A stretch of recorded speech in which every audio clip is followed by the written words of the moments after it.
Thank you for watching this recording of the Ohio Virtual Tax Academy. The following presentation was delivered on January 16th, 2025, and all information it contains is accurate as of that date. For latest details and up-to-date information, please visit our website at tax.ohio.gov. Thank you. Welcome, and thank you for joining the Ohio Virtual Tax Academy.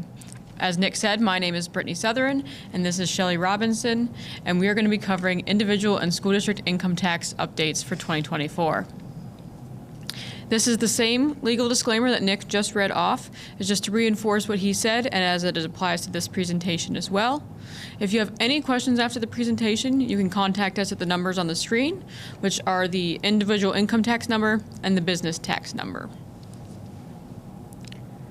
So now that we've heard from our sponsors, our agenda for today is discussing the 2024 legislative updates and form changes.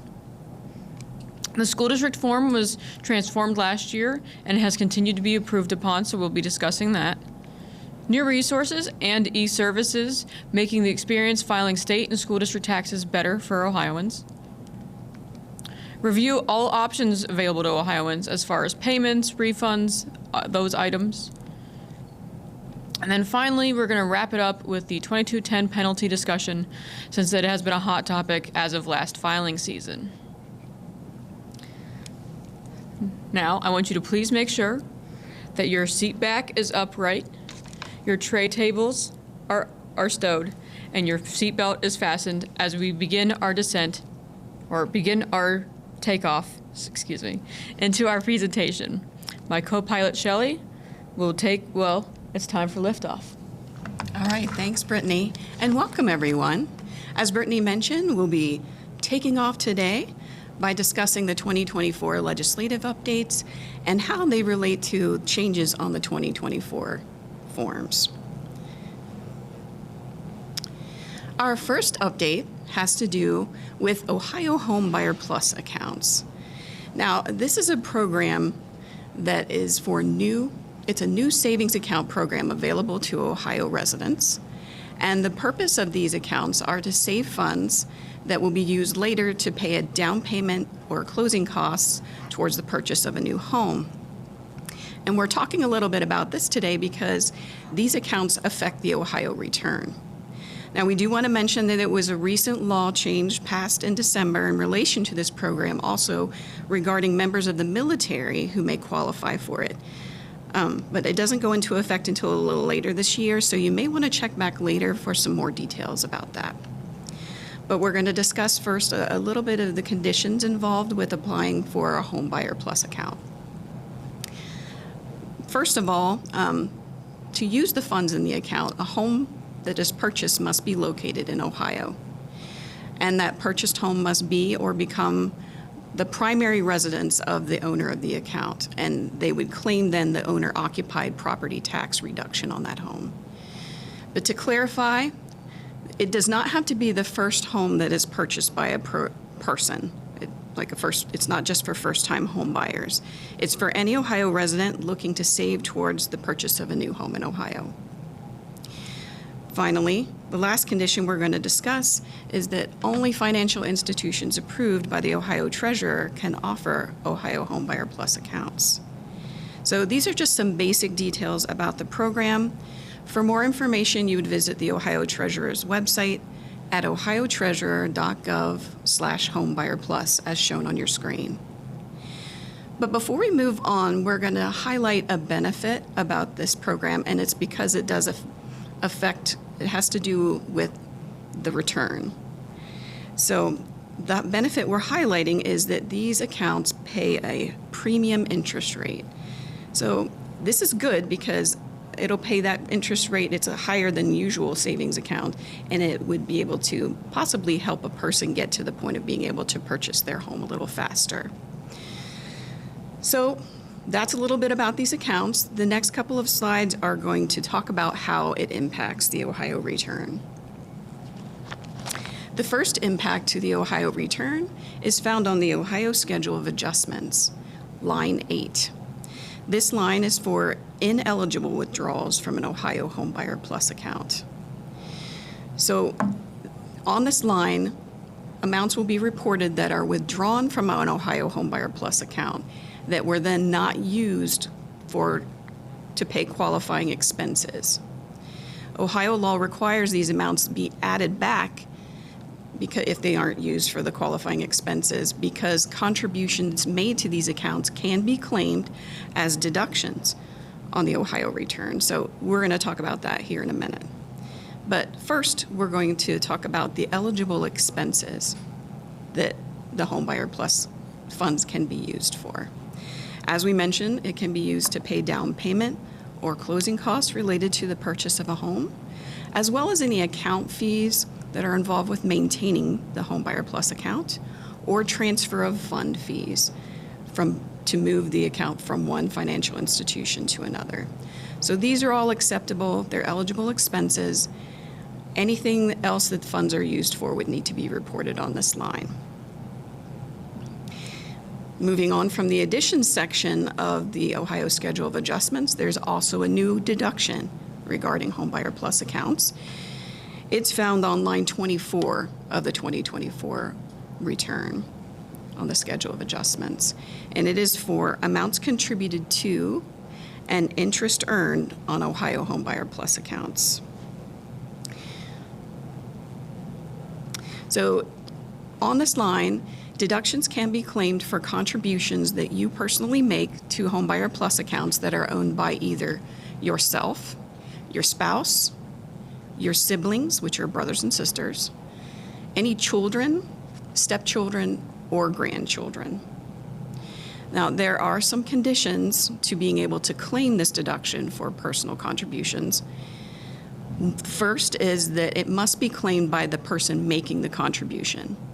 And that's not necessarily the account owner. As we just discussed, your relatives can contribute to your account and you can to theirs. So it's the person that makes the contribution that can claim it.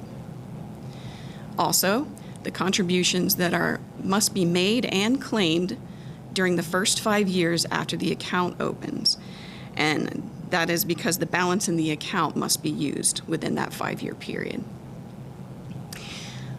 Additionally, there are some maximum deductions that you can claim for personal contributions. So the maximum deduction you can claim for one eligible account in the tax year is $5,000. So potentially $25,000 in contributions could be claimed over the 5 years an account is eligible. But the max each year that can be claimed for an eligible account is $5,000. So this means a taxpayer filing as a single or married filing separately could claim that $5,000 or up to the $5,000 in contributions made to each eligible account each tax year. Married filing joint filers, however, have a maximum of $10,000 they can claim to each eligible account because there's 2 filers. Now, that is if both of them make contributions to an eligible account. So we want to note, too, that these deduction limits per year doesn't necessarily limit the amount of the contribution that you can make to the account, only the amount that you can claim as a deduction. So the contribution max that can be made during the life of a Homebuyer Plus account also is $100,000. So we want to mention that as well.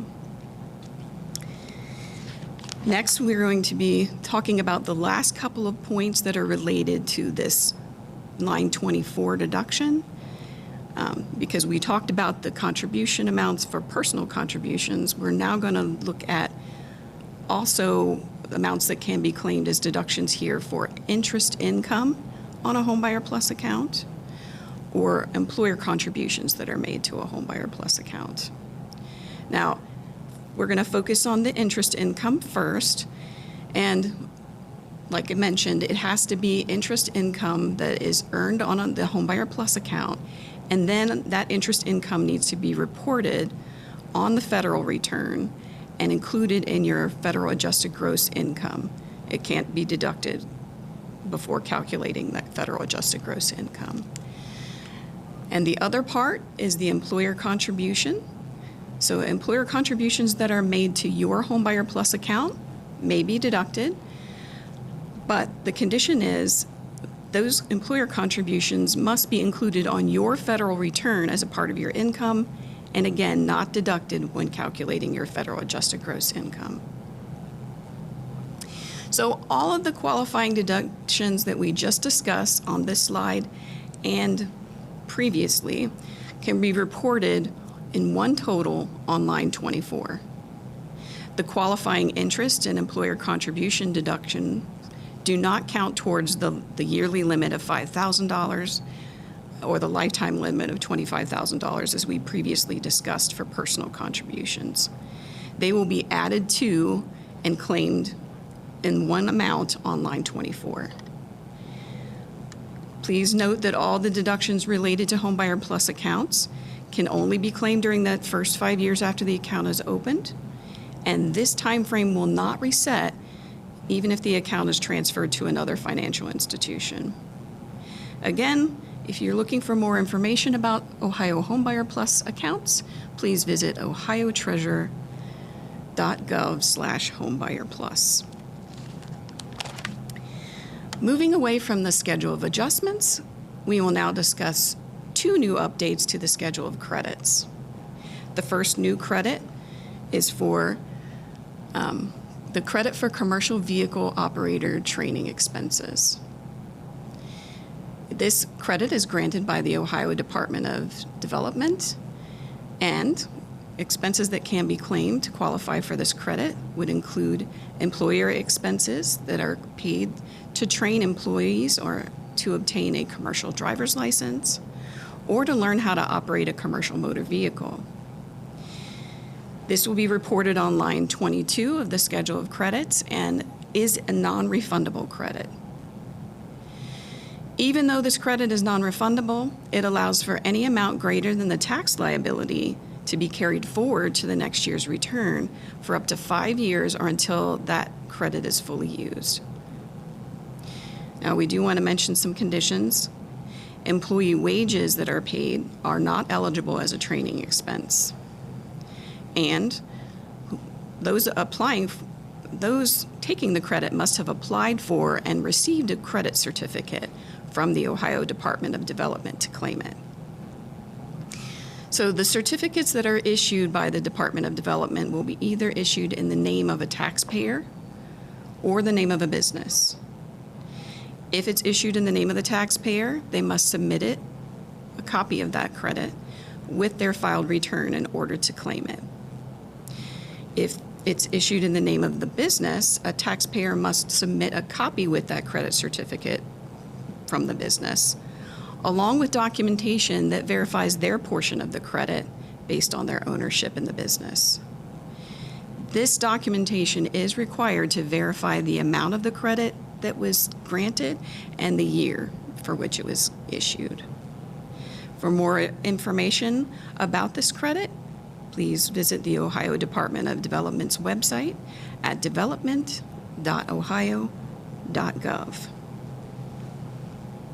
The second new credit, also issued by the Ohio Department of Development, is the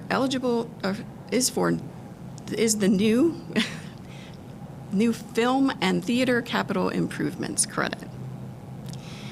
This credit is for eligible expenses that include for costs for work on facilities or equipment located in Ohio and used for production and or post-production of motion pictures and or Broadway theatrical productions. Reported on line 44, it is a refundable credit. Refundable credits are totaled on line 46 of the schedule, then carried to the IT 1040, the main part of the Ohio return, and applied towards the tax liability that's calculated on the return. If the refundable credit is larger than the tax liability, the difference would be considered an overpayment and would be eligible for refund. That's why it's called a refundable credit. Now, there are some conditions to claim this credit. First, it cannot include expenses that have already been used to qualify for an existing credit, the motion picture and Broadway theatrical production credit found on line 43 of the schedule of credits, because they're similar. And the credit certificate must be applied for and issued by the Ohio Department of Development in order to take the credit. Remember, certificates will be either issued in the name of a taxpayer or the name of a business. If it's issued in the name of the taxpayer, they must submit it with their filed return to claim it. If it's issued to a business, the taxpayer must submit documentation verifying their portion of the credit based on their ownership in the business. If the documentation for these credits are not included with the filed returns, it may delay the processing of the return because a letter will be sent out requesting the documents be submitted.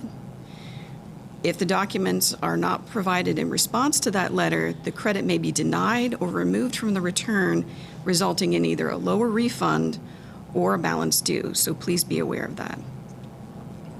For additional information regarding this credit, please visit the Ohio Department of Development's website at development.ohio.gov.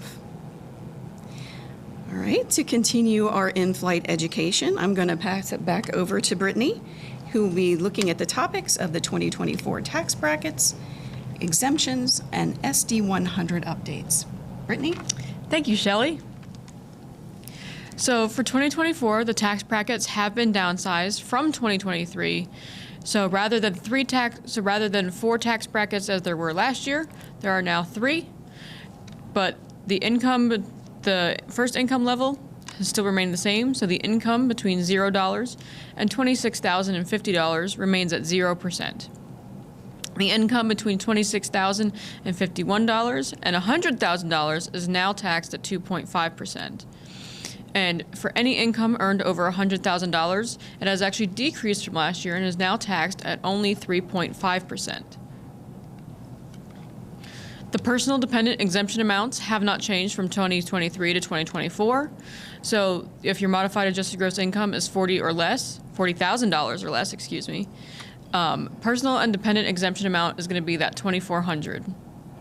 And if your modified adjusted gross income is between $40,001 and $1 and $80,000, the personal dependent exemption amount is $2,150. And if your modified adjusted gross income is more than $80,000, the personal dependent exemption amount is $1,900.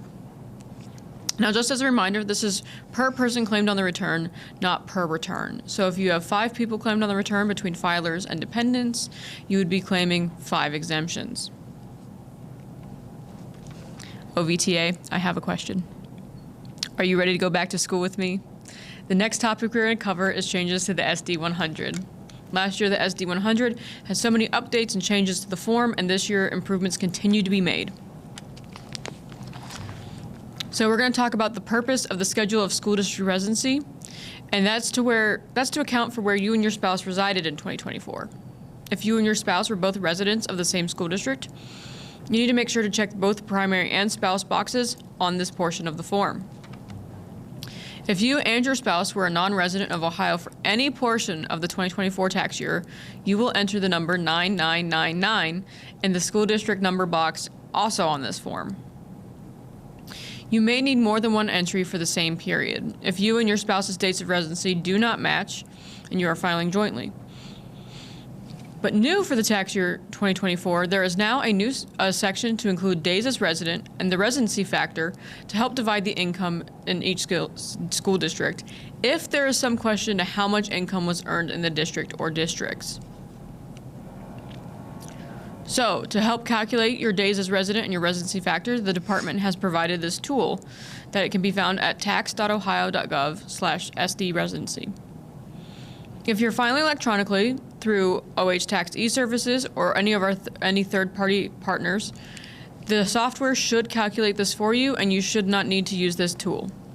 However, if you're filing by paper, this is the tool you're going to want to use, as you need to input the start and end date that you're a resident of the school district, and then the tool will spit back the days will provide you with the days as resident and the residency factor. Then you will carry these numbers to the schedule of school district residency. And just a reminder, this calculator is only available for tax years 2024 and forward. Tax years 2023 and backward is not applicable. For taxpayers that were part-year residents or residents of multiple school districts during the year, the residency factor can help you divide up your Ohio modified adjusted gross income, regardless of the type of school district, which is the traditional or earned. This factor will apply to both. For traditional, there will be a line 23, on the return, and for earned, it'll be line 30 to 33 to state how much income was earned in the school district or districts. So we have an example here. So I'm filing by paper and I use the previously displayed calculator. I'm going to put that I lived in the school district 3301 from January 1st to March 9th. The residency calculator would then provide my days as resident, which would be 69, and the residency factor, which would be 0.1885. I also lived in school district 2602 from March 10th to December 31st, accounting for the full year. Therefore, I would need to calculate my days as resident and the residency factor for the second school district as well. Please keep in mind that your dates of residency need to account for the full year. You may need multiple entries if you're a part year or a partial non-resident of Ohio for part of the year. Again, if the division of income is well explained on the W-2 or 1099, you are still required to fill out these fields on the portion of the form, but you do not need to use the factors. And I just want to emphasize that this is just a change to the form. There is no change in the law. There is nothing new as far as the school district return. This is just something that we have added to the return to make it easier for you. Thanks for joining me in school. I hope you had just as good a time as I did. Now, co-pilot Shelley is going to be speaking on new resources that the department has developed to make the filing process smoother. Thank you for covering those topics, Brittany, and taking us to school. I feel smarter already, don't you?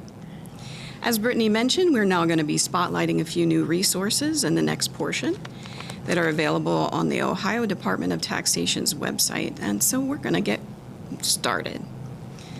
The first is, in the past, the department has included in our instruction booklets yearly tax brackets, shown here on the left, and tax tables, shown here on the right.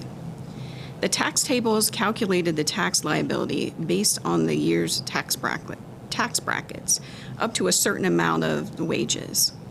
However, beginning in 2024, no tax tables will be provided in the instruction booklet. Only the tax bracket information will be provided. So, due to this change, our new online resource tool, the tax calculator, has been made available. It will assist in calculating the tax liability for you. You'll just enter the taxable non-business income from your Ohio return line 7, as indicated in the field on your screen. Then you'll choose your tax year from the drop-down list. Click on Calculate Tax button there that you see at the bottom right. The result that you see displayed on the bottom will be the tax liability calculated using the tax brackets for the year that you chose and the non-business income amount you provided. And it indicates that you can enter that liability amount on your form line 8A. So this is going to be helpful for those who are filling out paper forms. However, those that use online filing or tax software programs, this amount is usually calculated automatically. But this new resource is now live on our website at tax.ohio.gov/tax calculator. So feel free to check it out when you get a chance. You can count on it. The next new resource we'll be highlighting is for scheduling appointments. Now, the scheduling appointments option can be found at tax.ohio.gov/contact, or you can reach it by clicking the Schedule an Appointment panel found on the Ohio Department of Taxation's main page, which is tax.ohio.gov. On this page, there will be several taxes listed as shown here on the left. So you'll just look for the type of tax that you want to discuss in your appointment, and then click on the corresponding hyperlink in the same row to the right. Once you click on that Schedule an Appointment hyperlink, it'll open the scheduling page where you have an option. We actually have two options. You can schedule an in-person meeting, or you can schedule a callback. The in-person meeting will be conducted at the Welcome Center in our tax office located on Northland Ridge Boulevard here in Columbus. People arriving for in-person appointments should be sure to bring a valid photo ID, which includes like a driver's license, a state ID or a military ID, or a passport. And they would also want to bring any paperwork associated with an issue they would like to discuss, or maybe a copy of a letter that you received from the Department of Taxation. The second option is to schedule a callback. This will be an appointment conducted over the phone. And the person scheduling the appointment will receive a call from a tax examiner during their scheduled appointment time. Please note that discussing an account specific information about an account will require ID verification or providing information that shows that you're authorized to discuss the account. So be sure to have that information available to reference when you're waiting for your call. If the verification information cannot be provided or doesn't match our information, the tax examiner assigned to assist will only be able to offer you general advice. As you can see on the right side of the screen, for either type, it lists only the available dates and times. So the times offered for these types of appointments will be during our normal business hours. That's Monday through Friday, excluding holidays. And once an appointment is scheduled, a confirmation email will be sent. We want to also let you know that walk-in appointments will also be taken, but they will only be on a first-come, first-served basis. The scheduled appointments will take priority. Another new resource now available for assistance is live chat. This new feature is only available through Pilot, the Ohio Department of Taxation's automated virtual assistant. While Pilot can be used to assist with answering general questions 24/7, live chat will only be available during our regular business hours. That's Monday through Friday, except holidays. So currently, the live chat resource is only offered as an option when you're interacting with Pilot, and the question you have asked cannot be answered or additional information is needed. As shown here on the right side of our screen, you can see where the option is offered. Please be aware there may be wait times when using this option, depending on the volume of live chat requests. Additionally, using live chat to ask specific questions about an account will, again, require ID verification. If the information cannot be verified or does not match, then the assisting agent will only be able to provide you with general information in the chat. The last new resource we're spotlighting today is wage statement transcript requests. Now, taxpayers could previously request these by phone with an agent, but now they can be requested anytime from your OH Tax eServices account. On your taxpayer dashboard screen, when you're logged into your account, you'll just click on the Additional Services tab, and this will offer several panels. You can see on the left, we have the panel for the account that you'd need to locate account transactions that you need to locate to find the wage statement transcript request. As you can see, you scroll down, look down through the hyperlinks there, and you'll see the last request is for wage statements. So clicking on that hyperlink will open the screen that you see on the right. So this needs to be filled out in order to request the wage statement transcript.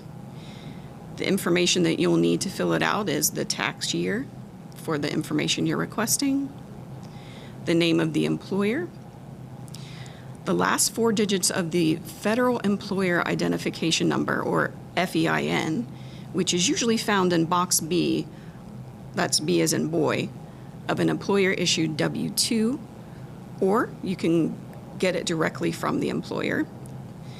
Finally, you'll have to choose the type of wage statement that would have been issued to you during that tax year. And there will be a drop-down for that that has several options for types of W-2s and 1099s.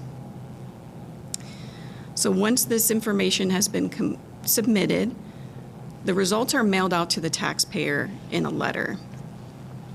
The letter will include the Ohio wage and Ohio withholding information that was found in our records for each employer that's listed in the request.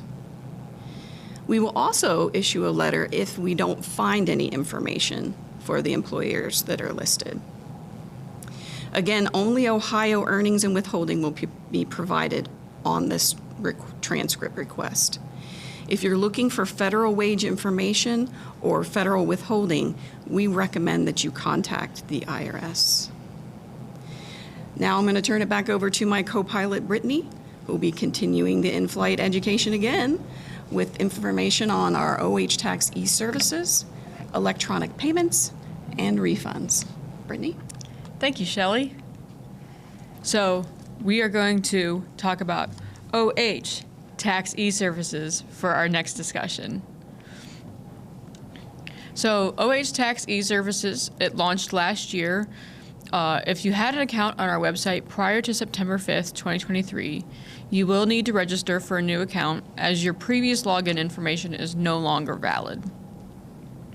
But this new account is set up through something called OHID. So this is one logon to several state agencies, so you can log into your BMV account, your tax account, any other agency you might need to log into. It uses multi-factor authentication to provide protection for your data. You can log into your OH tax account using your OHID across multiple different devices, phone, tablet, computer, a messenger pigeon, possibly. Our automated helper pilot, who can answer general questions about tax returns and issues, is also available. And then in order to help you gain knowledge of the platform and make you basically an Einstein in this registration process, we have published self-help guides to make it easier and for you to gain full knowledge.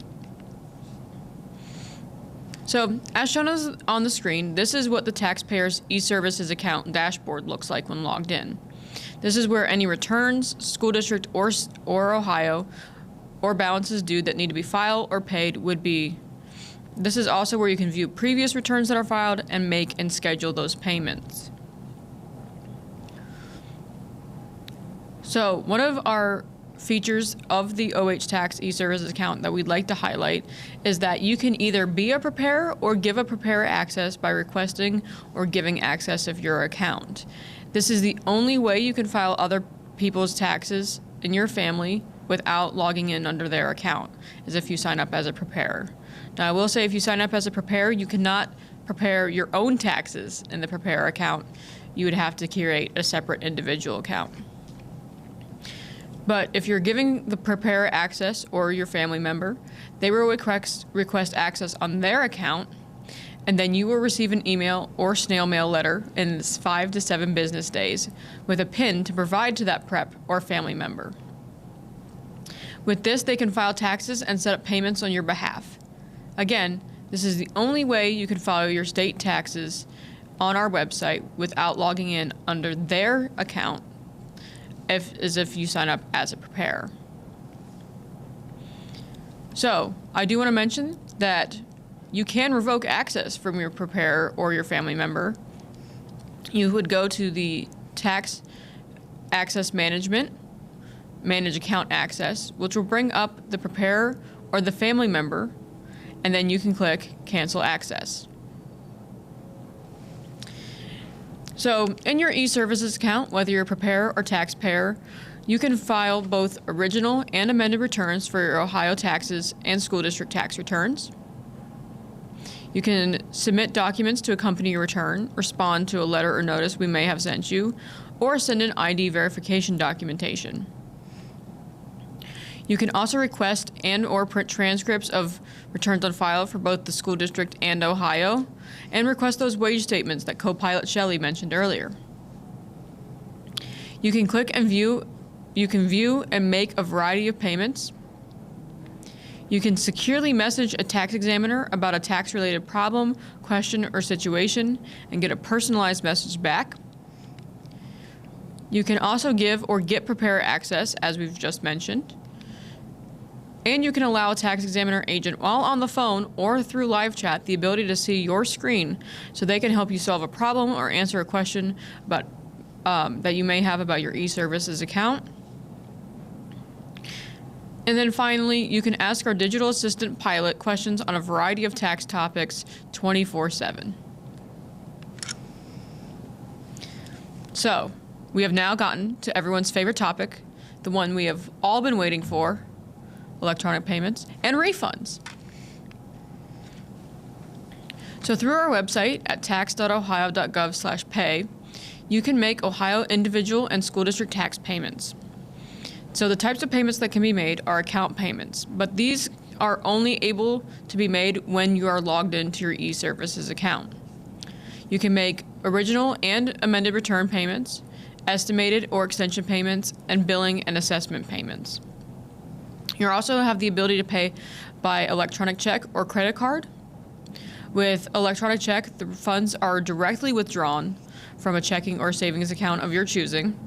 There is absolutely no fee associated with it, and usually they are withdrawn within the 24 hours of the selected date. Now, credit cards or debit cards, are just as efficient as an e-check, but they are handled by a credit service provider, which means that they have a 2.65% convenience fee or $1, whichever is greater for the amount. Credit cards are also unable to be future dated.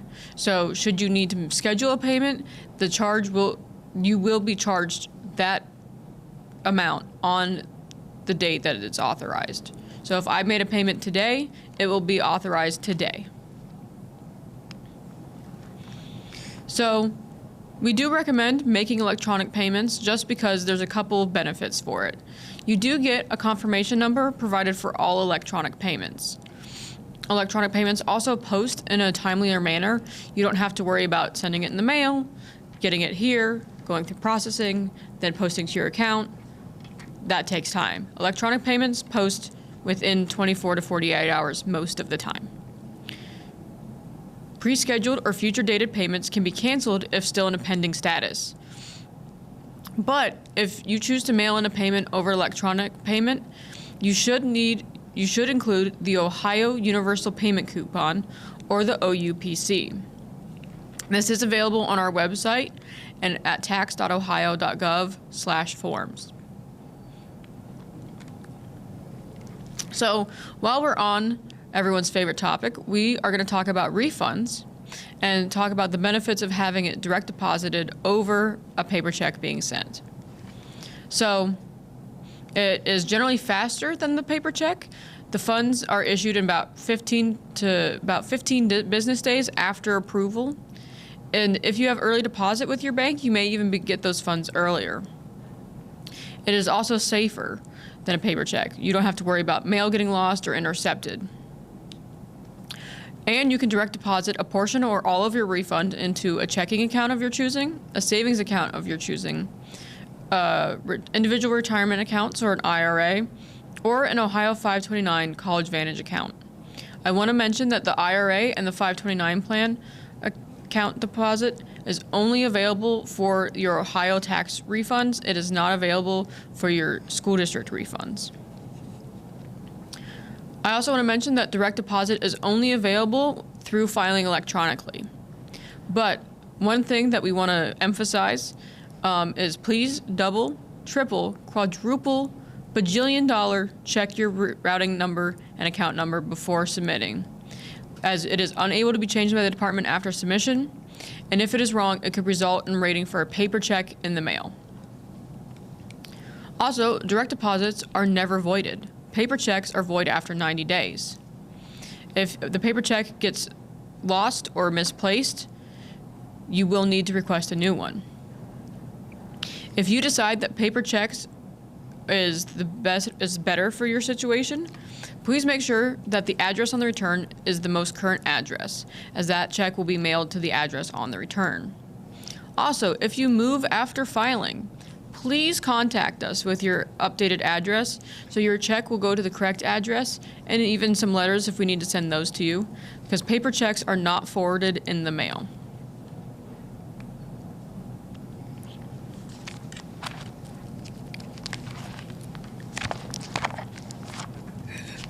Okay. So, we have begun our descent into the last portion of our presentation. We apologize for any turbulence you have experienced, but co-pilot Shelley will finally and gracefully end this presentation with the 2210 underpayment of estimated tax penalty. All right, thank you, Brittany, co-pilot Brittany. We'll be finishing up our presentation by landing and reviewing the 2210 underpayment of estimated tax penalty. And this is because it was a very hot topic in the last filing season. Due to our upgraded system that we got going, it's better equipped to enforce this tax that's been law here in Ohio for several years. So let's get right into it. So the 2210, or underpayment of estimated tax penalty, is found in the Ohio Revised Code listed here on your screen if you'd like to take a look at the actual verbiage of the law.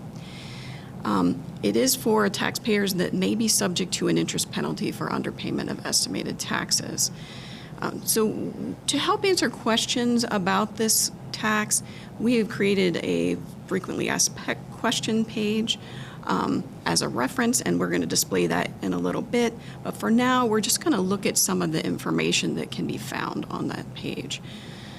And one of the things that's very important to people is that, would I be liable for this penalty?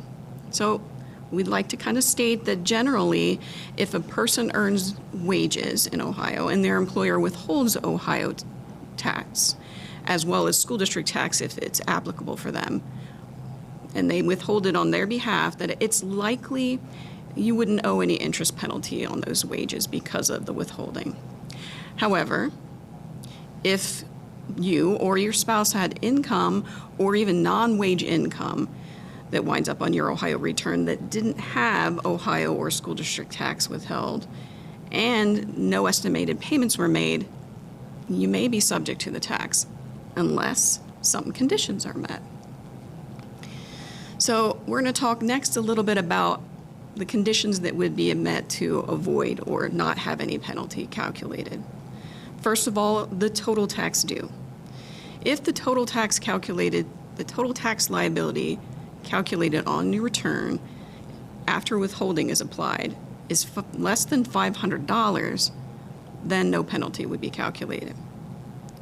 Or if you did make timely estimated payments, and those estimated payment amounts, along with the amount of the withholding, if you had any, totals up on your return, and that amount is 90% of the current year's tax liability on your return, or if it's 100% of the prior year's tax liability, so you go back to the previous tax return, and if it is 100% of that tax liability or more, and the previous year return was filed on time, then no penalty would be calculated. We do want to mention there is no safe harbor, though, for first-time filers with the state of Ohio, because you cannot claim that 100% of the tax for the previous year was paid when you didn't file a return. Again, this information, along with other information from frequently asked questions, can be found on our website at tax.ohio.gov/2210. Before we leave this topic entirely, we're going to talk a little bit about this calculating the penalty, or even determining if you qualify for the 2210 penalty, by using our worksheet. We have a fill-in worksheet available for the 2210 that's found on our forms page. That's tax.ohio.gov/forms, and just searching the title 2210 for the tax year. So we're going to give some information here for an example of a taxpayer, and then we're going to look at the form, the parts 1 and 2 of the form, to see if, 1, Joe taxpayer would be subject to the penalty, and 2, if he is subject, to calculate the penalty. So some of the information listed here is that his current year or 2024 Ohio return reflects a total Ohio tax liability of $2,000. And the tax liability amount is calculated by looking at his current return, taking the amount on line 10 and subtracting any amount on line 16. This information that tells you how to determine the tax liability is included in the instructions with the form, so you can reference that as well. But moving on, he has $1,000 in employer withholding reported on a W-2, but he doesn't have any credit carry forward amounts or refundable credits, and he didn't make any estimated payments for the tax year. Now, we're also going to consider his previous tax year return for 2023. His total Ohio tax liability from that return was $1,500, and we're going to say that he filed timely because we need that information to fill out the first part of the form. Let's take a look at the form. And like I said, it's here to determine if you're subject to the interest penalty. So we're going to consider each line with the information that we had from the previous page for Joe taxpayer. Line 1 asks for the 2024 Ohio income taxes paid, which includes timely paid 2024 estimated payments, plus withholding, plus 2023 credit carry forwards. We know that Joe did not have any estimated payments or credit carry forward, but he did have withholding of $1,000, so we put that in line 1. Line 2 asks for the 2024 Ohio income tax liability. Again, that's line 10 minus line 16, and we did calculate that as $2,000. Line 3 asks for the 2023 Ohio income tax liability, so that's from the 2023 return. And like we mentioned on the previous screen, that was $1,500. Line 4 just has us multiply the amount on line 2 for the current year return by 90%. And that 2,000 times 90% is 1,800, so that's been completed. Now the next few lines are kind of yes or no questions, and it will determine whether or not we can stop and he's not subject to an interest penalty, or if we're going to continue. Line 5 asks if line 1, filled in on this part 1 of the form, is greater than or equal to line 4. So if yes, we would be able to stop, but if no, we're going to continue to line 6, and we do, when we compare those numbers, the answer is no. Line 6 asks, did you timely file a 2023 Ohio income tax return? And we did mention that Joe did file timely, so we're going to put yes and continue to line 7. Line 7 asks, is line 1 greater than or equal to line 3? We compare those two amounts. The answer is no, so we're going to continue to line 8. Line 8 asks, is line 2 less any withholding $500 or less? When we compare them, the difference is 1,000, so that answer is no. And we're going to continue on to line 9. So it asks if we answered yes on line 6 for filing timely, we get to enter the lesser of line 3 or 4 for line 9. And we did. Since he filed timely, we'll use the lesser amount of $1,500. And then it tells us to continue to part 2, where we will be calculating the interest penalty. Or here's part 2, the calculate the interest penalty. And we're going to complete this for Joe taxpayer to determine his 2210 penalty. Line 1 has us multiply the amount on line 9 by the percentage indicated at the top of each column, A through D. We know that it was $1,500 in line 9, so that's in line D for 100%, and then we've multiplied the percentages out for each column.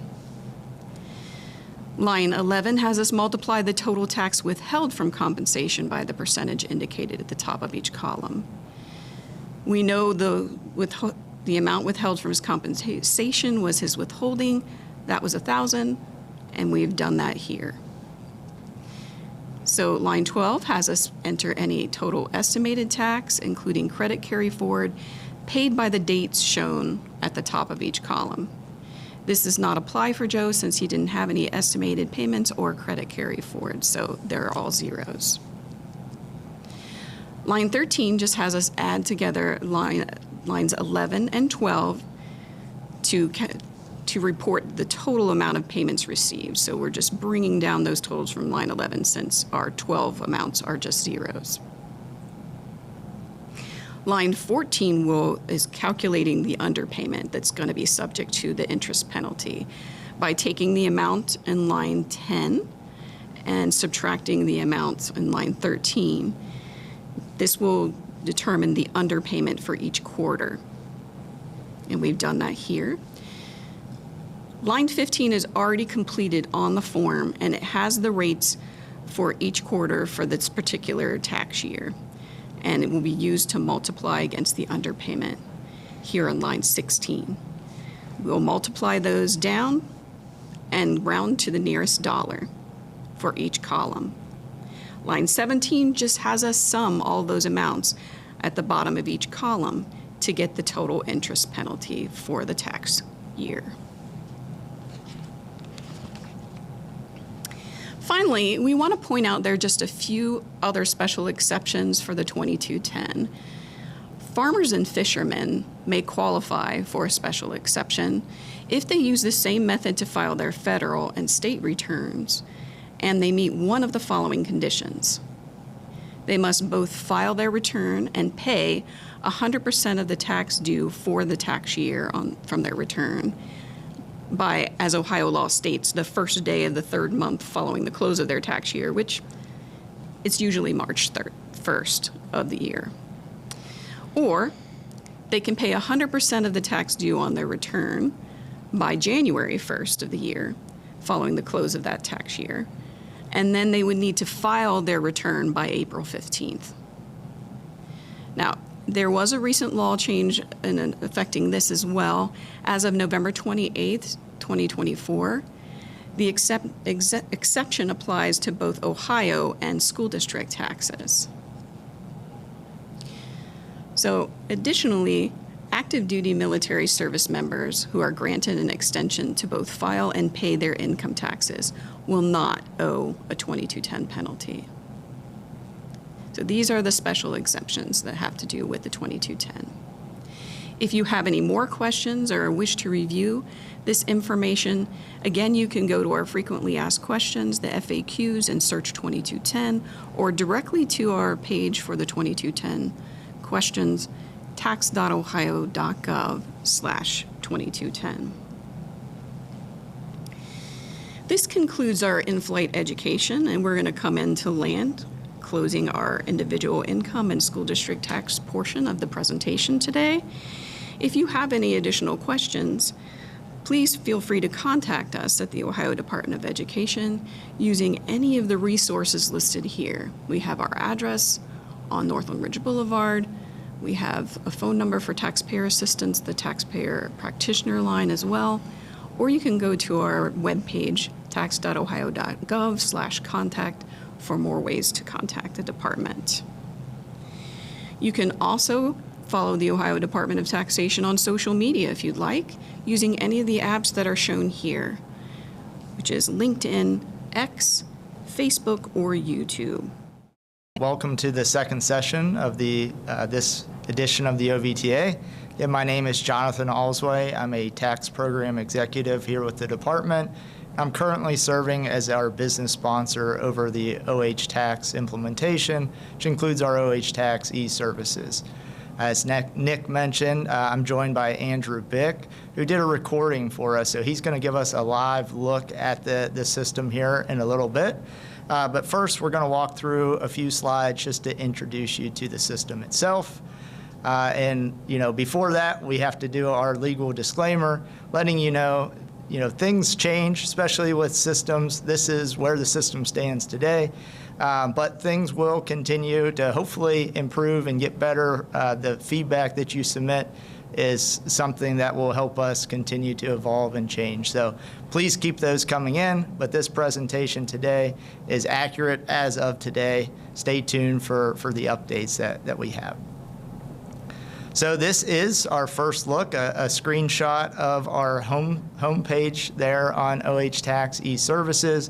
You're greeted by our state bird, the cardinal, And just to the right there, you'll see a blue box that is our login.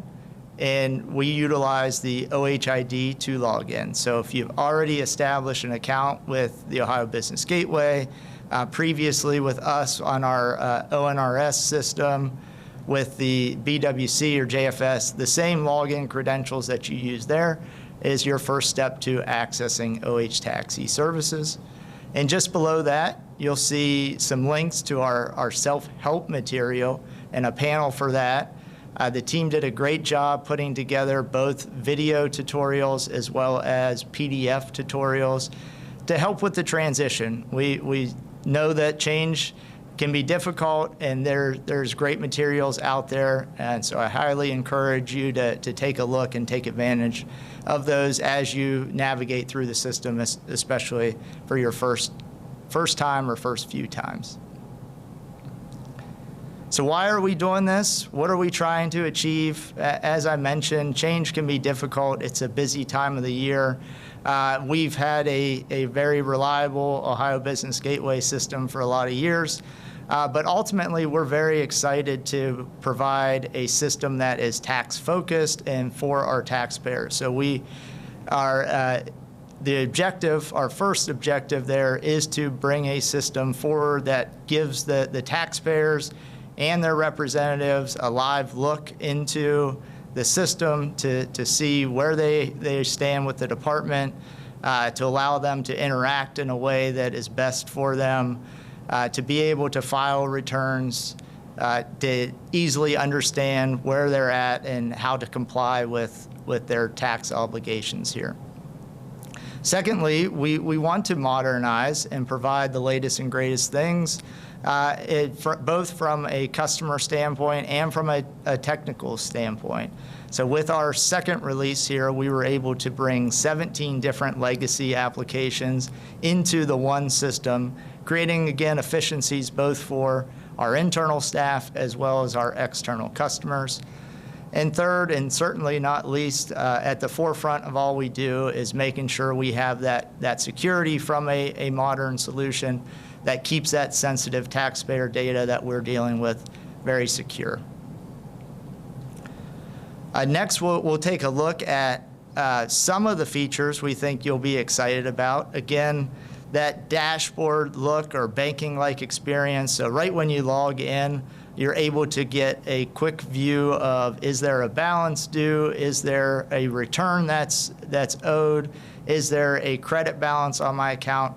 Right from your dashboard. Additionally, you can file and amend any returns for the taxes available in OHTax eServices. Regardless of the channel that original return was filed through, you're able to get in there, view the transcript, amend that if need be. Electronic correspondence, we think, is a great advantage for our taxpayers and any of their preparers that they would like to give access to. So any notice that we send, we also make available through OHTax eServices, an email sent alerting you that a new notification is out there, and you're able to view and respond to that notice all in the same place. As I mentioned, there is a preparer access portal there, and we'll talk about that little process a little later, and Andy's going to show us in detail during the demonstration. As I mentioned, there's different ways to communicate with us through the system. We have secure messaging. Our digital assistant is there to help answer and navigate questions, and there is also now a live chat feature at the end of that. So what went live here? We just went live with our second release in December, so just over a month ago on December 9th. We brought our largest business taxes into the system, so our sales and use tax, employer withholding taxes, along with a handful of excise taxes are now in the OHTax eServices. So if you're used to filing those on the Ohio Business Gateway, you'll now see a new transaction to bring you over into eServices to complete those filings. As I mentioned, we know it's busy, we know change is hard, but we're really excited to offer this. We've had some great success so far. And I also wanted to mention that this is our second release. So we had our individual and school district income taxes go live first, Labor Day of 2023. So this is the first time we've been able to offer a portal to allow you to access both your income tax, your individual income tax, and your business taxes all in the same place. So a few of the key dates as we went through Release 2. Very proud of the team and what we were able to accomplish in the last year, the last calendar year. We started learning about these taxes or bringing forward the details of what was needed to make these taxes work in the new system. Last January, we really got into the meat of the definitions. We then launched our testing phase in the middle of the year. We brought in some external customers, some preparers to help us with testing in the fall there, and ultimately got to our go live on December 9th. The other piece I'd like to point out here is the arrow at the bottom for our conversion.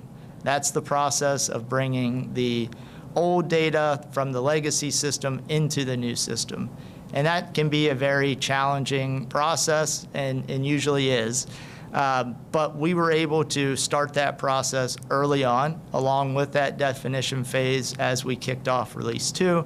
It allowed us to complete 14 different mock conversions so we can see what the data looked like in the new system before we ever went live, and make sure that it's in a good state so that it is available and accurate out there in our OVTA Tax eServices for you to get transcripts or view what's on file with the department here. So some of those conversion highlights I wanted to share. As I mentioned, we moved the transactions from the Ohio Business Gateway for these tax types over, and we didn't want you to lose any of your access. So we created just under 600,000 web profiles or eServices profiles using those same credentials and same access levels that you had at the Ohio Business Gateway. We created just over 767,000 taxpayers that didn't yet exist in the system. Of those, there were 86 million records making up those taxpayer profiles, anything from names, addresses, IDs, returns, all that coming over and creating that taxpayer profile. And that included over $6 billion in financials that we brought over. So again, big taxes, a lot of information. And this offers you the ability, again, to go into eServices and view returns and from 2020 and forward. Some things I wanted to share in the system. So we are live. Again, very large business taxes.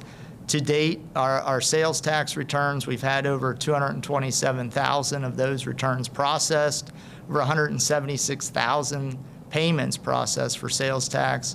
Withholding, even more at 290,000 different payments for a total of over $2.8 billion. So again, a lot of activity. Proud of the team and what we put forward to make this achievable, and thank the taxpayers and the customers for coming in and using. Again, submitting any feedback. We really appreciate that and encourage it to help us continue to improve. So what are some of the things that you can be excited about with Release 2? Again, we have some guest functions, so you're able to interact with the department without logging in. We weren't able to offer this on our business side before, but now you can submit your business payments without logging in. You can submit your STARs or your sales tax refund applications directly through the website. You no longer need to fill out a paper form. So that is available for you here. You can respond to notices. So if you do get a paper notice, you're able to use a letter ID that's unique there to come here and respond directly to those. And lastly, again, the self-help material, highly encourage you to use. Quick links here to launch right into those. So how do you gain access to OVTA Tax eServices? There's a couple different ways. So depending on if you're here to interact on the business side, we still are tied to the Ohio Business Gateway.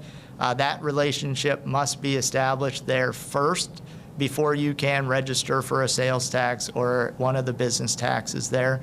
So depending on what role, so we're talking with business owners today, you're likely going to be a filing administrator of your account on the Ohio Business Gateway. Once you establish that and come over to eServices, you should see any of the accounts that you have established here with the department available to you.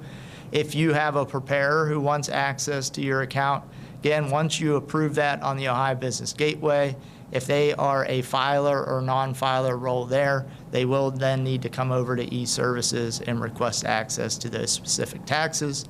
And Andy's going to show us that as a live look here in just a little bit. For our income tax side and our individuals, you will do everything within eServices. There's no tethering to the Ohio Business Gateway there. So all of your managing of your access, you'll sign up directly through that homepage that I showed you with your OHID. And again, there is a preparer option there. So if you would like to give your preparer access to your account, you can generate a PIN ID based on their request, and that will complete the access there. So if you have an eServices account, it can be a real-time established relationship there.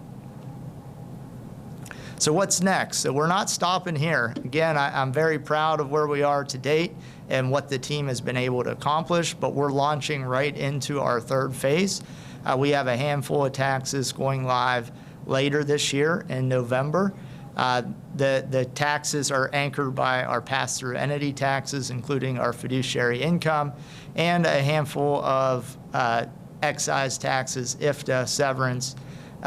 So please stay tuned to the department. Keep your ear to the ground if any of those taxes are relevant to you, as more changes will be coming and we'll be excited to offer later this year.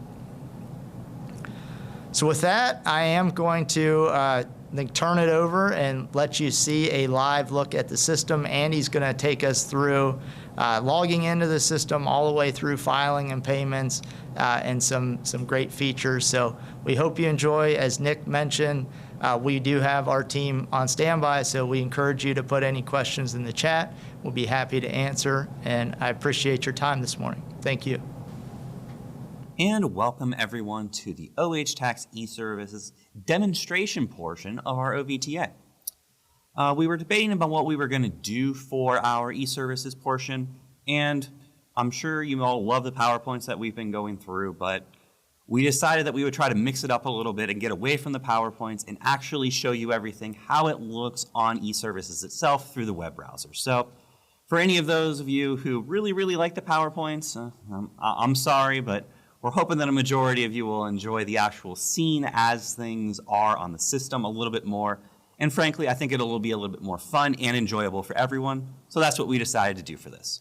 But before we actually get started on how everything looks on eServices, we do have a few disclaimers and housekeeping items to go through.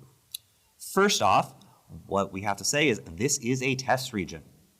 So that means everything that you are going to see is going to be test example data. So the company names, any balances, letters, returns, etc. All of that is made up, and frankly, as you see the company names, it'll probably be pretty obvious that it's made up. But, so what that means, if you are with a CPA firm or just your own software, if you're worried about displaying any federal tax information, confidential information, worry that your system isn't secured, you do not need to worry about that. Everything that you will be displaying is free for public access, free for the public to see, doesn't need any security requirements, doesn't need any disclosure, etc. It is all 100% good for you to look at. Second thing is, I know you've heard it before, but I'm going to reiterate it again. If you have any questions along through the demo, unfortunately, it's not something that we're going to be able to stop and answer your question and re-show you anything.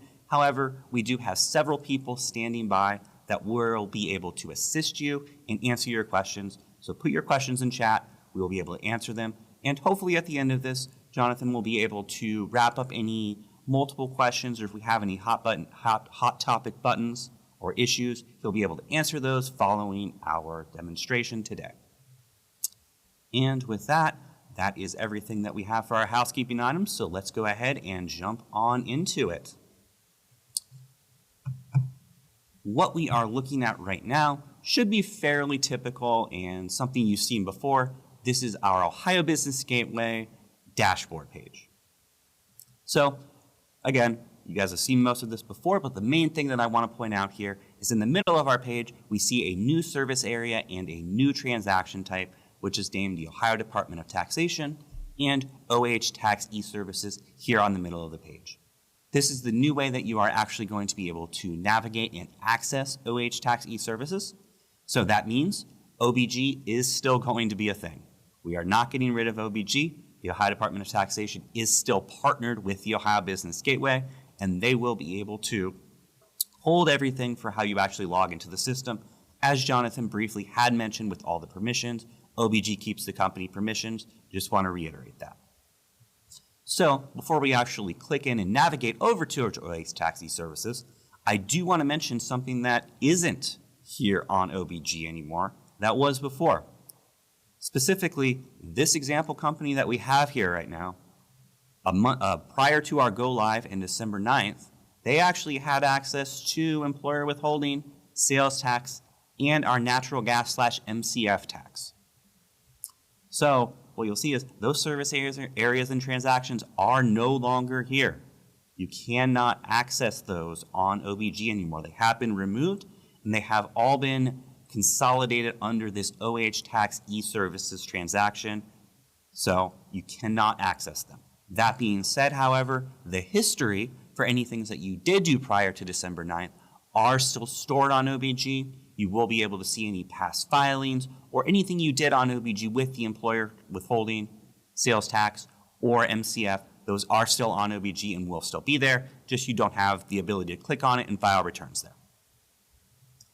So another thing that I want to point out here, and this will be important when we do our redirect, you can see here, if we click our panel here on the top, this account that I've logged into, or this weblog I've logged into, has a total of 3 different companies that it is associated to with very descriptive and unique and creative names of example company, file only LLC, which you'll probably guess what we're going to be doing with that, and requesting access, which again, going to be requesting access with that one. But again, those are the 3 companies that we have access to. So I want to note that no matter which company you actually have selected on your dashboard, for example, right now we have example company selected, after you go over to OH Tax eServices, you are still going to have access to all 3 of those companies. You do not need to log into OH Tax eServices 3 separate times to do transactions with all 3. It is a one-stop shop. Click on this transaction from any of those 3 companies, and you will be navigated over to us. So, without further ado, let's actually log into OH Tax. So we'll click on our service area here. And after a brief load, we'll see we have a new splash page for OH Tax eServices. So we can see here, these are the taxes that we are currently handling out on OH Tax. So sales tax, employer withholding, PUP, PUIT, MCF, and adult use cannabis, as you guys have heard from some of the other demos. And after we read all of this, if we want to go over to our system for OH Tax, you can click on either this link right here in the first sentence, or in our second sentence, we also have a second link.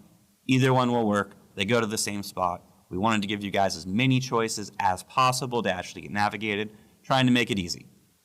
So after you would click on that, what will happen is we will actually we'll talk with OBG, so OH Tax and OBG will actually do a call, talk to each other, and find out which companies and what permission levels you have. Again, as Jonathan had mentioned earlier in our PowerPoints, we do that call, we do everything, and then you get logged into our system for whatever companies you have access to. Now, as I mentioned in our disclaimers ahead of time, I'm not actually going to click on this. We actually have everything pre-set up over here on a separate tab, just to make sure everything looks as good as possible for you. We don't want any malfunctions during our demo. So, for this company, once we log in, we can see those 3 companies that we had access to on OBG of example company, file only LLC, and requesting access. They still have access to those. And I do want to note, for any of you who are paying real close attention, I'm sure you all were, on OBG, This third company was actually called just Requesting Access, but on OH Tax, it's actually called Requesting Access Inc. That's because on our backend system, we actually have the incorporated associated with it. So even if your name doesn't match OBG for what it matches for OH Tax, we will actually still give you access to the company as long as the FANE matches. Just wanted to point that out there. But next up for what I want to show you guys is we'll do some basic navigation, what all OH Tax eServices has to offer for you. So off of our main page here, you can see have 3 different companies, however many you want, or however many you have access to would probably be the better way to say it, from OBG here. And let's go ahead and work with example company. We're going to be using that unsurprisingly as our example for most of these. And after we click on that, we get to our summary tab here, and we can see a list of all of the different account types that example company currently has. So we have a sales tax account, an adult use cannabis tax account, and a natural gas distribution account. We do have some new features here on OH Tax that you previously didn't have on OBG that we're excited to share. Main one of those being that you can see it here on our summary panel. We actually show you an account balance. So as opposed to OBG where you kind of had to guess and maybe use our notices and it was kind of hard to figure out how much we actually thought you owed, right now, right out of the gate, first screen after you click on that company, we tell you exactly how much we think that you owe us for your overall account. No searching, no mess, no fuss, it's right there. In addition, some other things that we have on the summary page, things that we think you're going to be using a lot. So we show you what the status of your most recently filed return was. We also allow for you to make a payment. And there are some more options under our more ... unsurprisingly, which I wish we could show you. We will show you those a little bit later, but not right now. Our next tab that I want to go over here is our third tab listed right here, which says important notifications. Not sure how well it comes across with the screen share, but hopefully you guys can see there is a little red circle here with a 7 listed in it. That 7 means that there are 7 important notifications. So 7 things that the Ohio Department of Taxation thinks you should be notified about, and we think that we want to call your attention to it. So some of those things, as we can see here, if you have any access requests, unread notices, we think you need to pay some licenses, some returns are missing, things that we really want to call your attention for. We don't do this for everything, but anything that is possibly going to cause bills, assessments, cause problems on your end, we do list those under the important notifications. Again, we think it's important, so hopefully you do as well. Last tab that I want to call attention to will be our last tab here, which is additional services, which, as the name might suggest, has some additional services for things that aren't major on it. So I'm not going to go everything on this list. I wish we could go through all of these, but unfortunately, we only have an hour for this, so can't go through them all. But some things that I do want to highlight. Off of our first panel, we can see we have letters and notices, which will let you have an improvement for OBG, and we'll go through that now, is we actually let you see all letters and notices that we, the Ohio Department of Taxation, have sent to a client live and real time. So for any of you preparers who have had your clients come in before and say, you know, I swear I got something from the Ohio Department of Taxation, but you know, I forgot to bring my notice with me. I just don't have it. Well, you'll now be able to see it here. Or for any of you who are sole proprietors or anything, if you have ever received a notice from us and you just misplaced it, can't find it right now, but you know it was important, you just don't know the balance, well, you can log in and see that as well. So under our letter and notices tab here, we have a link that says view letters and notices. After you click on that, there they all are for you. So as of right now, for our example company, we have 4 different letters which are available. We have a copy of a certificate of registration for a VL that they filed for. We have 2 assessment notices, and we have 1 billing notice. And to view this notice, it is as easy as clicking on the name of the notice type right here. Has a brief pause time.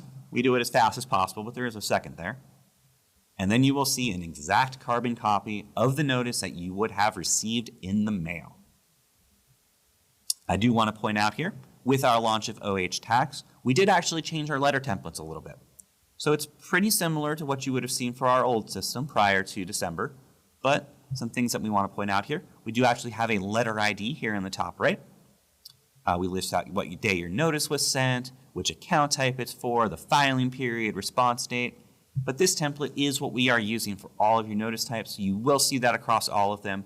But the important thing is we do actually use letter ID for our disclosure process. So if you would ever call the Ohio Department of Taxation, if you give us that letter ID located in the top right, and again, visible on eServices, we would actually be able to pass disclosure and be able to give you some information on your account. So that is a pretty important number. But beyond that, things to note here, we don't redact any information. So this is an assessment notice, so you can see things like the assessment number, the overall balance of your bill. Nothing is hidden again. 100% exactly what you received in the mail. We wanted to make this as quick and easy as possible, and we think this is a big feature that hopefully a lot of you find some use for. So if we go back out towards our additional services page, a couple of other things that we do want to point out to would be our second tab here, which is our messages tab. If you ever need to get a hold of us and it's either not during business hours or it's not really important, so you don't want to call and wait, you can go ahead and send us a message with the send a message link. This just sends an email to us. We'll be able to get it, respond to you as soon as possible. We do try to have a pretty fast turnaround for that, normally within a day or two. But after you respond to that, you'll be able to log back in and view any messages that we sent you, which will include emails that you send to us. Other things to note here, we do have some registration and account maintenance, which we will be getting into a second. We'll show you how to register accounts. Overall account transactions. This for right here, if you make any payments or you file any returns with us, you'll be able to see the status of those there. So you'll be able to make sure that you filed, make sure your payments, see if we processed your payments, and other things for other transactions like that as well. Other tabs, again, unfortunately, we just don't have time for. So now that we've done our overall basic look for what eServices has to offer you, we are actually going to click on this OH Tax link here. This is actually a link which brings you out towards our initial landing page that you landed on. And we are actually going to show you how you request access to the system. Again, as you saw in the PowerPoints from what Jonathan was showing you, certain people will actually need to request access to accounts. So you won't actually get those right out of the gate. So we're going to show you how that's done now.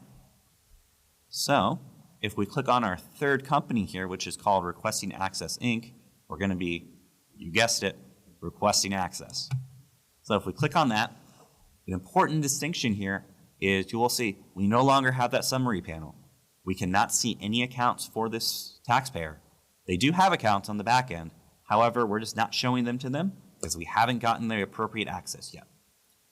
So to get that access, under our Additional Services tab, if we go ahead and scroll down towards our Access Management tile, we'll see there's a link that says Request Access to a Business Account. Well, we want to request access to a business account, so that seems like a good spot to click on. After we click on that, we get up towards our first page of the access request. On here, you can see we have a drop-down of all of the different tax types that are available to be requested on OH Tax, but we did actually combine a few. So, for instance, if all you want is access to a vendor's license, we currently only have that for sales tax, so you would just need to click on sales tax, which will accompany vendor's licenses, transients, out-of-state sellers, and non-watercraft. Use tax requires both consumers use and direct pay, and etc. with the rest of the list. Something we do actually want to point out as a security feature that we have on this page is we don't actually dynamically change this page. So whether Requesting Access Inc. has access to only employer withholding, only sales tax, only use tax, regardless of what taxes we actually think that they have registered with us, we are always going to display all of these checkbox options. The reason being is because as of right now, this person doesn't have access to this account entirely. So if all we displayed on this page was the withholding account, because that's all that they have on the back end, then we would be giving them some more information, which we don't really think that they're entitled to at this point, because we don't know because it hasn't been approved. So just because it is on this page doesn't necessarily mean that the business has an employer withholding account. Again, security feature, didn't want to display too much to them. But let's say, just started with my new CPA firm, need access to this account, but all I'm going to be doing is employer withholding. We click on our employer withholding checkbox. Again, simple checkbox, nothing too fancy there. Scroll down to our bottom and move on towards our next button. And now we have to set our access level. Our drop-down options, as we can see here, there are 4 different access levels that we can request on OVTA Tax eServices. Hopefully they're a little self-explanatory towards you. I like to think they are, but file returns and make payments, and view only. So file returns and make payments allows you to do everything under the sun, like file returns and make payments, for instance. File returns, that will let you file returns with us, but unsurprisingly, you won't be able to make payments. So it'll let you file like a UST1, for instance, if you're trying to file a sales tax return. But even if that return has a balance due, we'll let you file the return, but we won't let you make the payment for it. The make a payment option is the exact opposite. So we're not going to let you file that UST1. However, if you want to come in and make a payment for it, you are more than welcome to. That's what that access level is. And view only, unsurprisingly, we let you view the account, but we don't allow you to make any maintenance, any updates, or file or pay anything. So all you'd be able to do is see the status, check to see if a return is filed, and check the balance. Now, for our example here, I need to do everything under the sun. I'm a good person. I need it. So we'll go ahead and click on File Returns and Make Payments. And that is it. After we click on the Submit button here on the bottom, our access request is actually sent in. Everything is done from the requester's perspective. They do not need to do anything else. The next step that needs to happen is someone who is listed as a filing administrator on OBG. They're the person who has approval rights on OVTA Tax. One of those people will need to log in, and they will need to approve the request. So that seems like a pretty good segue. Let's show you how you would actually approve that request here. So just like with one of those cooking shows, when they do all the ingredients and prepare the cake, and then they just pull out a new one 30 minutes later, just pretending that it's done. That's what we're going to do right now. I actually pre-set up something for us to do an access approval.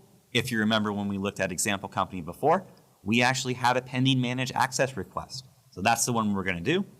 But just so you know, this is a different access request. That's why it's going to have more than just the employer withholding that I requested. So off of this, you can see a new employee, that was the person who was requesting access, has requested access to the account of example company.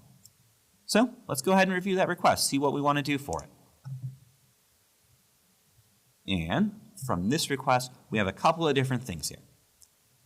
Again, up here at the top, this is just some background information, just in case you want to know who's requesting access and what they're requesting it for. So we can see new employee, the name of the person who's requesting access, has requested access to the following groups. The only group that they requested access to was sales tax, even though, to note, we do actually have an adult use cannabis tax and a natural gas account, but the only thing we need to do anything off of is the sales tax account. So let's see what they actually requested. We can see for our sales tax account here, we did request access. That's what this checkbox means here.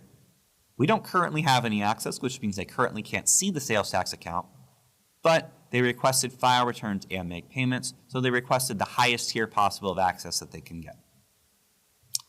So if we want to actually either approve or deny this request, we have two options. One, we could just click on sales tax here, or I kind of like clicking on this here at the top. We give a nice red circle with an exclamation point, kind of draws your eye. I always like clicking on that one personally. I like the exclamation point, it makes it a little easier. So after we click on that, you can see it's now highlighted. Now everything that we are doing is in regards to our sales tax account, and we give some details about what new employee has for our account.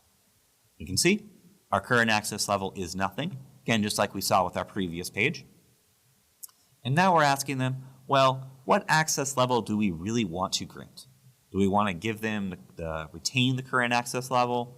Do we want to remove access to this account? Or do we want to grant access level? Well, for this particular example, since they don't have anything, these top two options are not really going to do anything, because if we remove or retain, it's still going to be nothing. So let's go ahead and grant them. I reviewed them. I do think new employee is entitled to a new access level. We'll see here at the bottom, we pre-populate the access level that they request. However, we click our little arrow here to do the drop-down, we do actually give you the chance to change the access level that they requested. Even though new employee requested file returns and make payments, you as the approver, you still can just change this. So let's say I'm like, I'm only going to give you access to file returns. Change that drop-down. All you can do now is file returns. That is not a problem.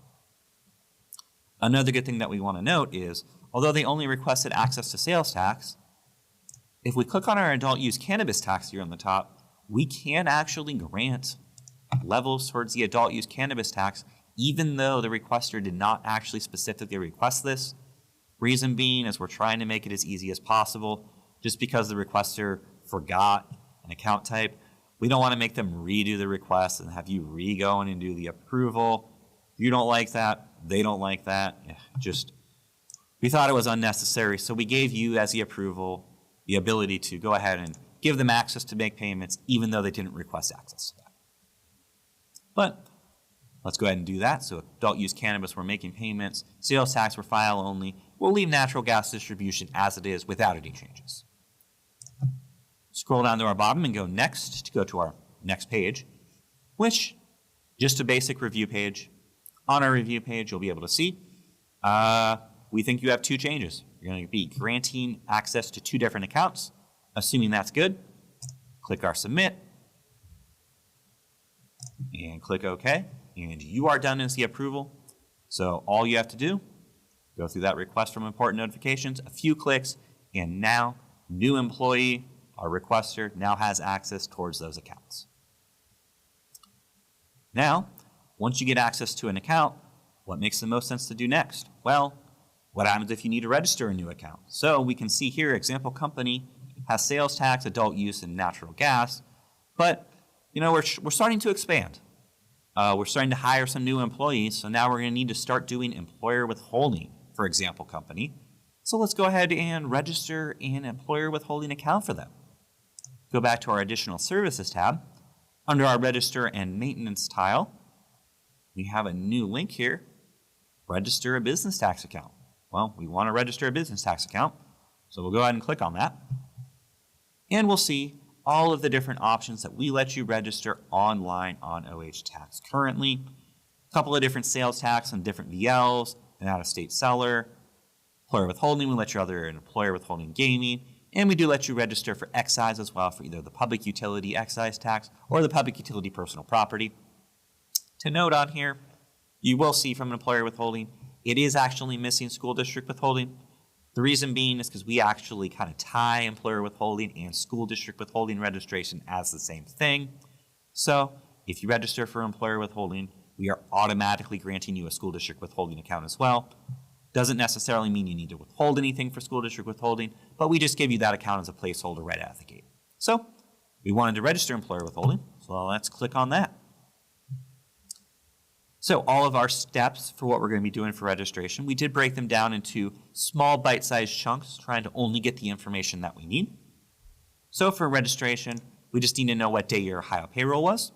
Let's go ahead and say that we were a little bit late, so we started back in 2024. What's your estimated remittance amount of the year? Well, we're a brand new company. I only have one employee that I'm starting to, file for. So let's go ahead and do $2,000 or less. And would you like to add a trade name or DBA name? Sure. We'll add a very creative name of test DBA name for our new DBA name. After we're done with this page, click on our next on the bottom. You'll start to see a habit for that. And we give you an option to update your address. To note, we are pulling the address from the current company address that we have. Since this company already exists in our system, we already have accounts registered for it. We're not going to make you waste your time of inputting 111 Testing Road, very creative name by the way, into it again. If this is the same mailing address that you have for your company, do you want to add a separate mailing address? No, it's the correct address. We're not going to make you re-input the address again. So, next page that we have here, this is something new that we are starting to capture with OH Tax, and that is we are starting to capture your NAICS or NAICS code. So I know what a lot of you are thinking, well, I don't know my NAICS code. Those are kind of, arbitrary numbers. Well, what you can do here, click on that search for NAICS code. What you do is we have a keyword search. There are two options for what you can do here. You can just type in, well, I do something along the lines of testing. If you just type in testing, we will actually give you results and show everything that has testing in the title. So testing electricity, testing laboratories. So you do not need to necessarily know your exact NAICS code in order to search. However, if you do happen to know the code, we do actually let you type in the code, and that search will work as well. So either, again, keyword or the actual code, either one will work. But to select it, click on our blue link here under code. As you can see, there's lots of cross-references here, but confirm that this is the correct code that you were looking for. If it is, we click yes, and bam, appears on our page. That's all we need to do there. After that's added, we click next, and we give you some contact information. To note, this is what you're going to see in production. We pre-populate this for you based on whatever is located as your contact information for your OHID. You can feel free to edit this if you want to, but again, we're trying to save you steps, so we pre-populate it based off of the information that we think you're going to be registering for. We're thinking who's ever doing the registration is going to be the contact. Seems like a safe assumption, but you can edit this if it's not. Our next page is something else that is brand new that we are doing for all of our registrations. We are now requiring responsible party information to be input before you can register an account. But to note, this page specifically, what we can see here on the top, this is existing responsible parties. We do not make you input the same responsible party every single time that you do a registration. We already think that test example CEO, again, you'll notice a trend with the creative names here, is actually who we think is the CEO and the responsible party for this. So we are pre-populating this and just assuming example CEO is actually the responsible party here. If it's not, we do let you change the start and end date. If for whatever reason that information is invalid, or maybe example CEO left last year, we do actually let you put in an end date. But if not, if this is still correct, don't need to make any changes off of it. Verify and click next, which we will give you an opportunity to make any new responsible parties that weren't on that previous page. We require at least one. So between the existing and this new responsible party page, you do have to do one. But as long as you have one, you click next and move on with the step. This page right here is our review page. This is something you'll see through all of our filing returns, registering, making payments. We want to give you all a chance to double check everything, make sure everything is correct before actually submitting it to us. Nothing is worse than when you send us in a return or send us in a registration and you just typoed your name or something was really basic and you accidentally made a mistake on it. It's just the worst to get it back. So we give you a chance to review everything one last time before you actually submit it. On here, I was lucky, no typos, everything looks good. Assuming everything looks good and we want to submit our web request, we click submit. And after a brief spin, everything is submitted. We can see we got a confirmation code. And we printed off a letter if you want to go see it for your registration. But otherwise, we click OK, navigate back into Example Company, and we can see real time, you can now register and file for employer withholding. You do not need to wait. This is not a 24-hour process. Nothing needs to be reviewed by us. In and out, employer withholding, ready to go right now. So now that your account is registered, what's next? Well, what's next is we should file a return. So just to mix it up, I know some of you, not everybody does employer withholding. Some of you are probably sales tax only. So we'll go ahead and file a sales tax return. And we have a couple of different options for how we can actually file a return. So what we can see here is we can either click View or Amend a Return. The reason this says View or Amend is because at the time of this recording, November was the most recent filing period. We can see we already have a return filed for November. So the only thing that we could do is amend November. The other way that, what happens if I want to file for a period that's not in November though? What if I want to file for July? Well, View Returns and Period Balances. If you click this link under our account panel, what you'll be able to see is we give you a list of all periods that are currently open for you to file. So you can see we have September, October, November, and December for you to be able to file, because this account actually started, so September was the first period. But we can see we filed for September. We have an estimated for October, meaning that they haven't filed yet. That's the DQ. That's where this $1,600 balance is coming from. Have filed November, and let's say we want to be ahead of time and file in December. Go ahead and click on our File Now button to file for December. So now we're in our sales tax return. Again, similar to our registration, we tried to take it through bite-sized portions, step by step, only asking the information that we need, not making you put in too much information when you file your return. So our first step specifically for our sales tax return is we just want to make sure, double check, these are the license numbers that you're going to be filing for. So 25 ending in 361 is the license number that you're going to be filing for. Assuming that's correct, we click on Next. Then we give you an option to upload a file for sales tax. Again, it should be fairly similar to this from OVG. We didn't make a whole lot of changes. What this is for is if you have a system that automatically creates a layout that we've prescribed for a sales tax return, what this does is this doesn't make you input all 90 counties and input those on your return. It's very annoying to input 90 separate counties. We are aware of that, so we do give you an option to upload a file if you have it. For our purposes for the demo today, we're not going to be inputting 90 counties. I'm sure nobody wants to watch me type in 90 different counties. So we'll just click No. We only have a few that we're going to do here, and click Next. So we can see here, we did pre-populate a county. The reason that we pre-populated Franklin here, if you remember, we had a November return on file. For November, Franklin County is the county that we filed for, so we pre-populate on your sales tax return whatever counties you had on your previous sales tax return. Again, you'll notice a trend. We're trying to make this as easy as possible. We don't want to make this any harder for you than necessary. But to file our sales tax return, let's say I had $100,000 of sales. I'm sure you all have nice even numbers like that too when you're filing your returns. Now, we do actually make you input your tax liability, even though we give you a tax rate here. Again, that's just in case you actually over-withheld on your sales tax. For purpose of the demo, let's say I didn't over-withhold. I withheld the exact proper amount of tax. Input that there. However, I did actually make some sales to Adams County this month. So to do that, what we can do under that county name right here, although this is a blank field, if you actually click on this blank field here, we do actually give you a drop-down pop-up here.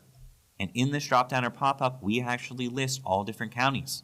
So you can either click on a county or just go ahead and start typing.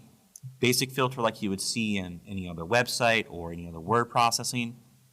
Type in Fair, and we can see Fairfield County. Click on Fairfield County, and our new road with Fairfield County is now added. And we get the option to add taxable sales and tax liability here as well. Let's say for some reason I had $100,000 of sales withheld in Fairfield as well, and I did over withhold for Fairfield though for $7,500. For some reason I had even amounts. I'm sure that that's really going to happen, but for purpose of the demo, it's good enough. Now, assuming that's good, move on to our next page, and then we're just asking you what your total sales were. Because now we have your basic county information. We just need to make sure that your total sales line up. So, say I have $200,000 of total sales. Nothing was exempt though. I had $0 exempt, and I didn't pay anything to the clerk of courts. So we'll go ahead and click on No for that. Move on to our next page, and we give you an option to make an accelerated payment with your return. Now, this won't always be here. The only times that we will actually offer the accelerated payment is in the scenario where you're filing a timely return. Since we're filing a timely return, we offer you the option. But I'm not going to make one for right now. Our standard review, again, double check everything before you submit it. Assuming everything is correct, we can move on to our payment options.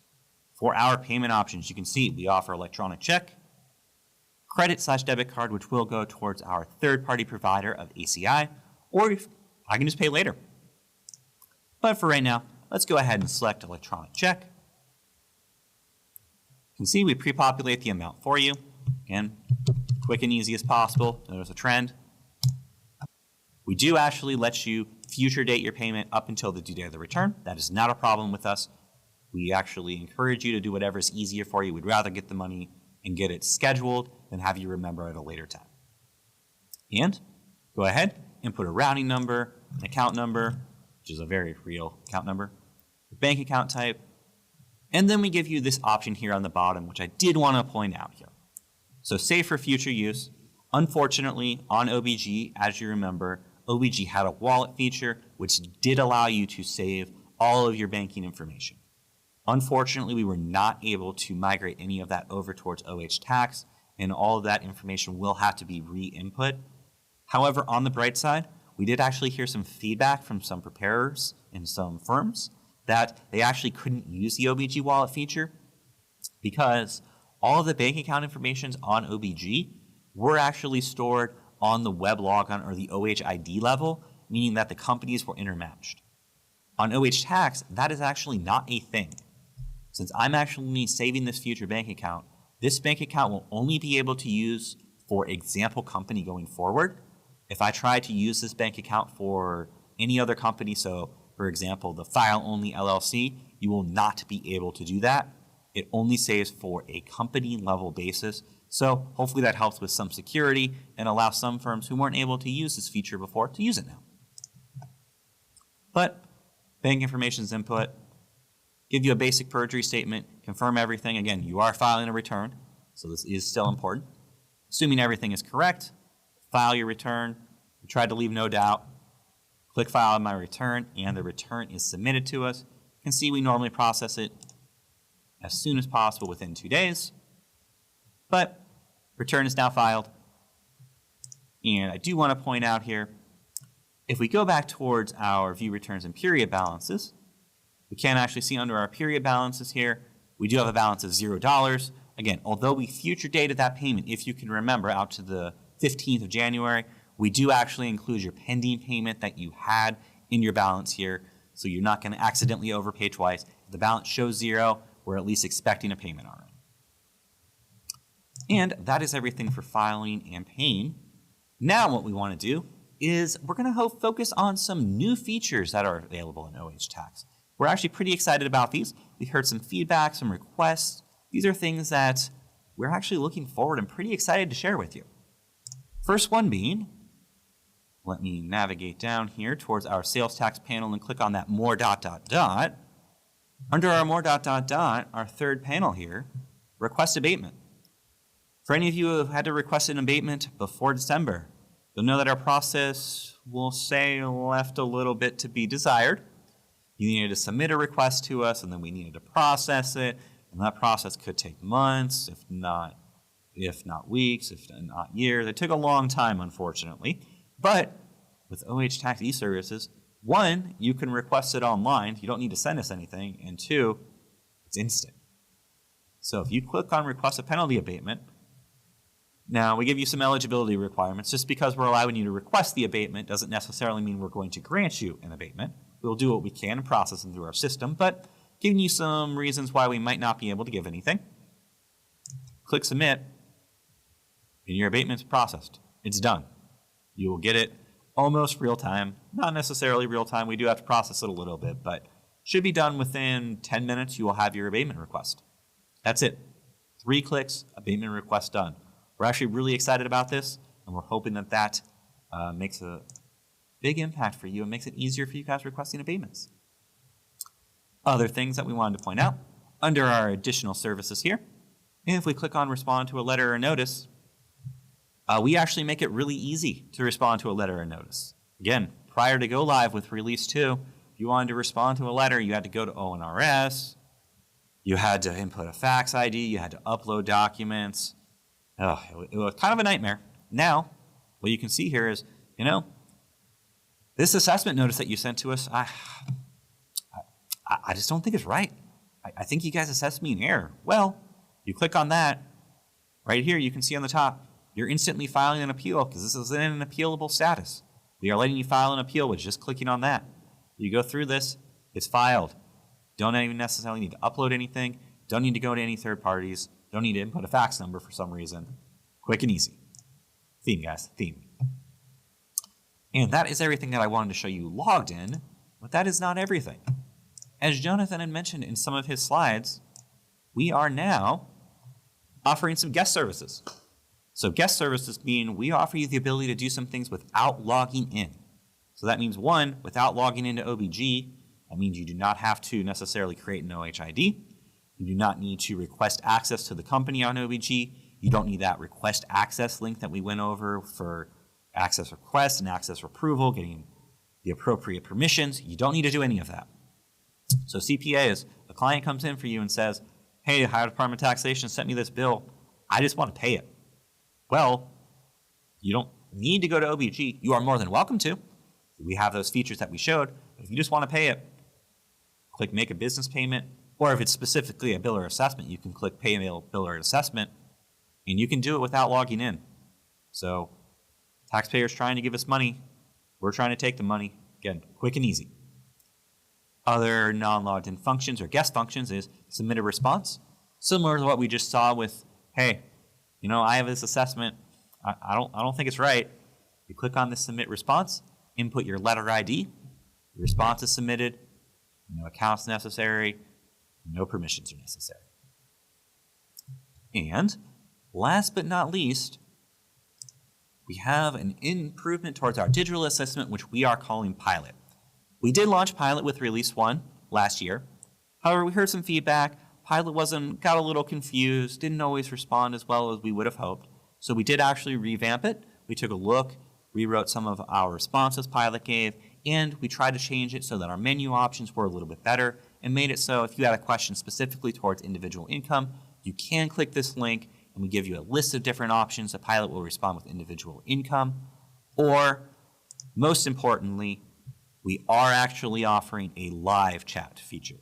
So while Pilot is a digital assistant and not a real person, it's a bot, we do actually offer now the ability to live chat with a real agent, real time, through Pilot.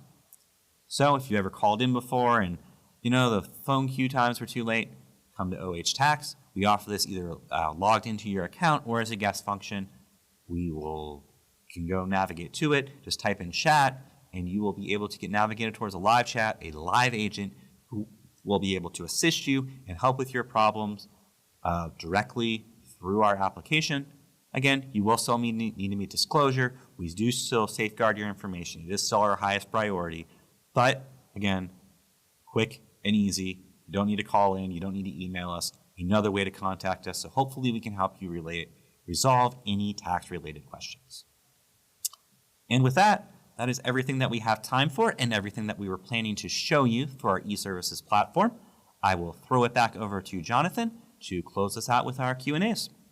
Thanks to everybody joining us today for employment tax filing updates. Just to look at where we're headed over the next 30 minutes or so, we're going to take a look at withholding updates, filing season reminders. We're going to discuss our W-2 1099 upload. Then we're going to talk about our new system, OH Tax eServices, as it applies to employment tax. We'll take a look at our taxation website redesign, social media presence, and then we will close out with some resources and contact information. So getting started, we're going to talk about our withholding updates. So for tax year 2025, as far as school districts, we did not have any new taxing school districts added this year. We did have 2 that expired. Those were Alexander LSD and Clinton Massey LSD. We also had 2 rate changes. Danville LSD had an increase and Mount Gilead EVSD had a decrease. If you work with any of those districts, you'll want to make a note of that.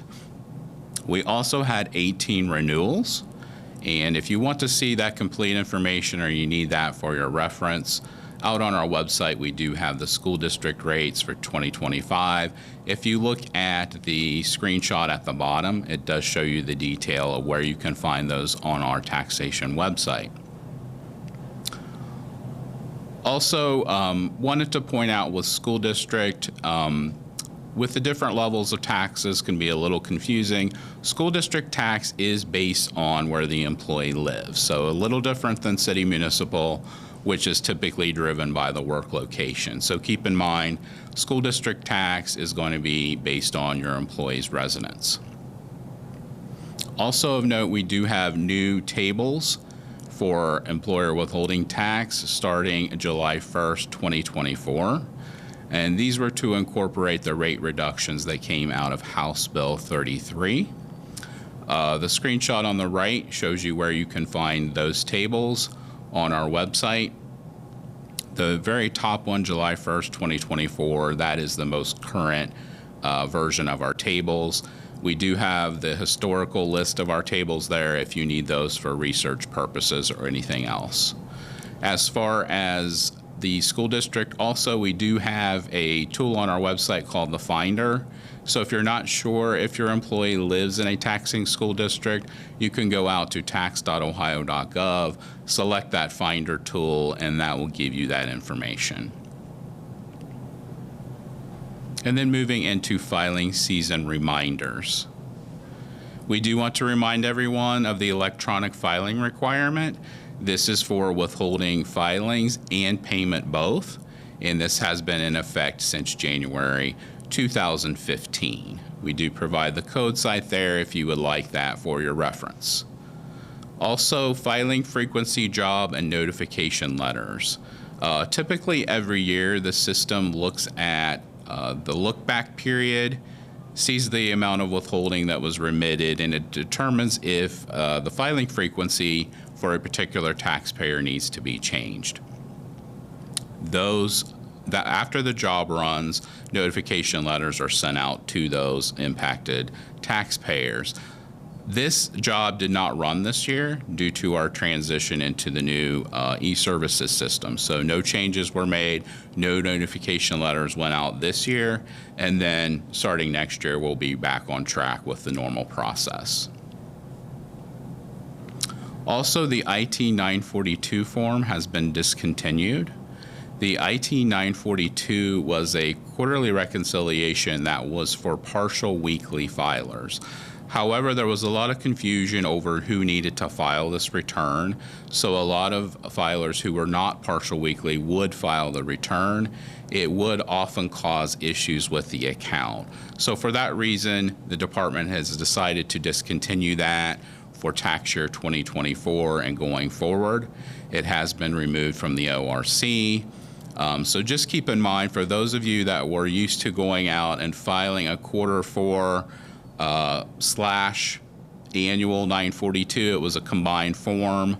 When you go out to file your 942 this year, it's not going to be there. So instead of the 942 annual reconciliation, you will do the IT 941 annual reconciliation. So no more 942s. Going forward, all taxpayers will be reconciling once a year at the end of the year using the IT 941. And then a reminder of our annual reconciliation requirement. Those are due January 31st, 2025. That would be the IT 941 for employer withholding and the SD 141 for school district withholding.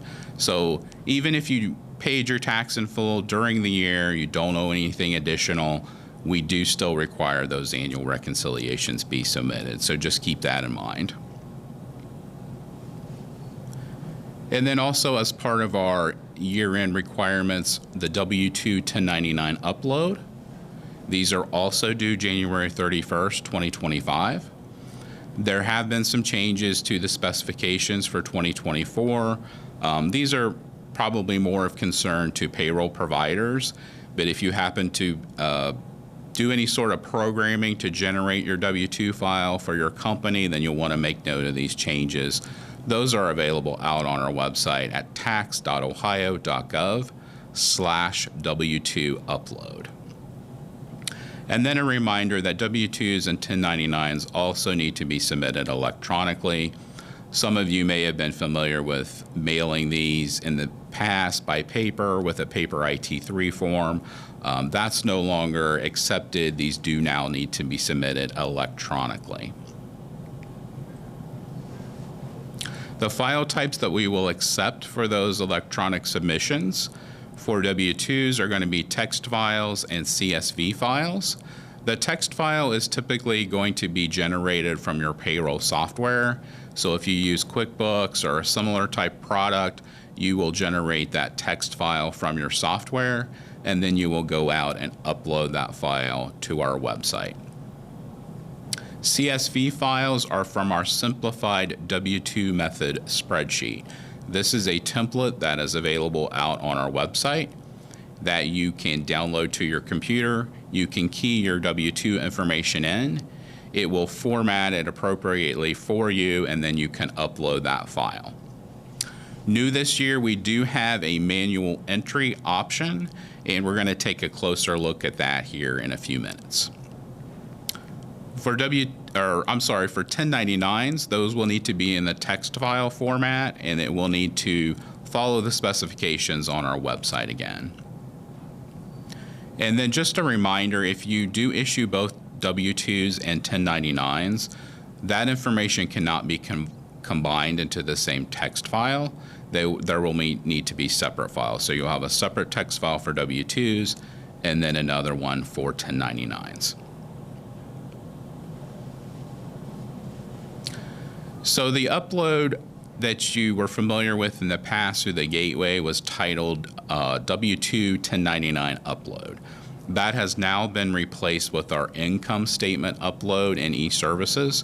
So if you're looking for that W-2 1099 upload, just keep in mind it is going to be called income statement upload. And you can see from the screenshot there what the income statement upload tile looks like. Again, we accept text and CSV files. We also have the manual entry option, which is new for this year. Also new, descriptive error messages will display when you are uploading your files or keying in your W-2s. Many of you are familiar with in the past, you would need to wait to get an email confirmation. It would notify you if there were any issues, and you would go out to Gateway to view those error messages. The new system is going to show you those messages up front as you're uploading or submitting your file, and it will make you make those corrections before it actually accepts the file. So that's new this year. We also have the capability this year of accepting W-2Cs electronically. So that is also a new feature. In the past, those were required to be mailed by paper with an updated IT3. We do now accept those electronically. And then here we're going to take a look at the manual entry option for W-2s. This is new this year, so we wanted to walk through this with you all. A lot of taxpayers were asking for this, smaller companies and organizations that maybe didn't have payroll software or were struggling with the template. So we have added the option to manually key those W-2s directly into our OVTA Tax eServices system. To do that, you're going to go to your Gateway site, as you normally did, and log in with your credentials. You will then select the OVTA Tax eServices link, as you can see in screenshot 1 there. That will take you to an information page that you see on the right side of your screen.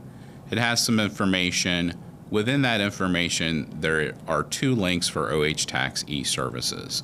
You can select either one of those, and it will then take you into our new system, eServices. You see there on number 2, you will have an employer withholding panel displayed on your summary page once you're in eServices.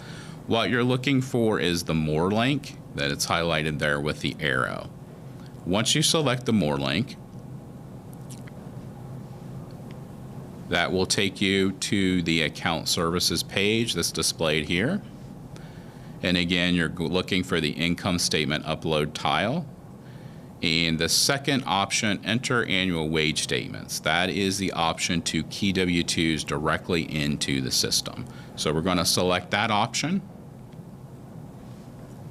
On the next page, you'll select the applicable tax year for the W-2s that you need to key in. Once you've done that, you will select Next.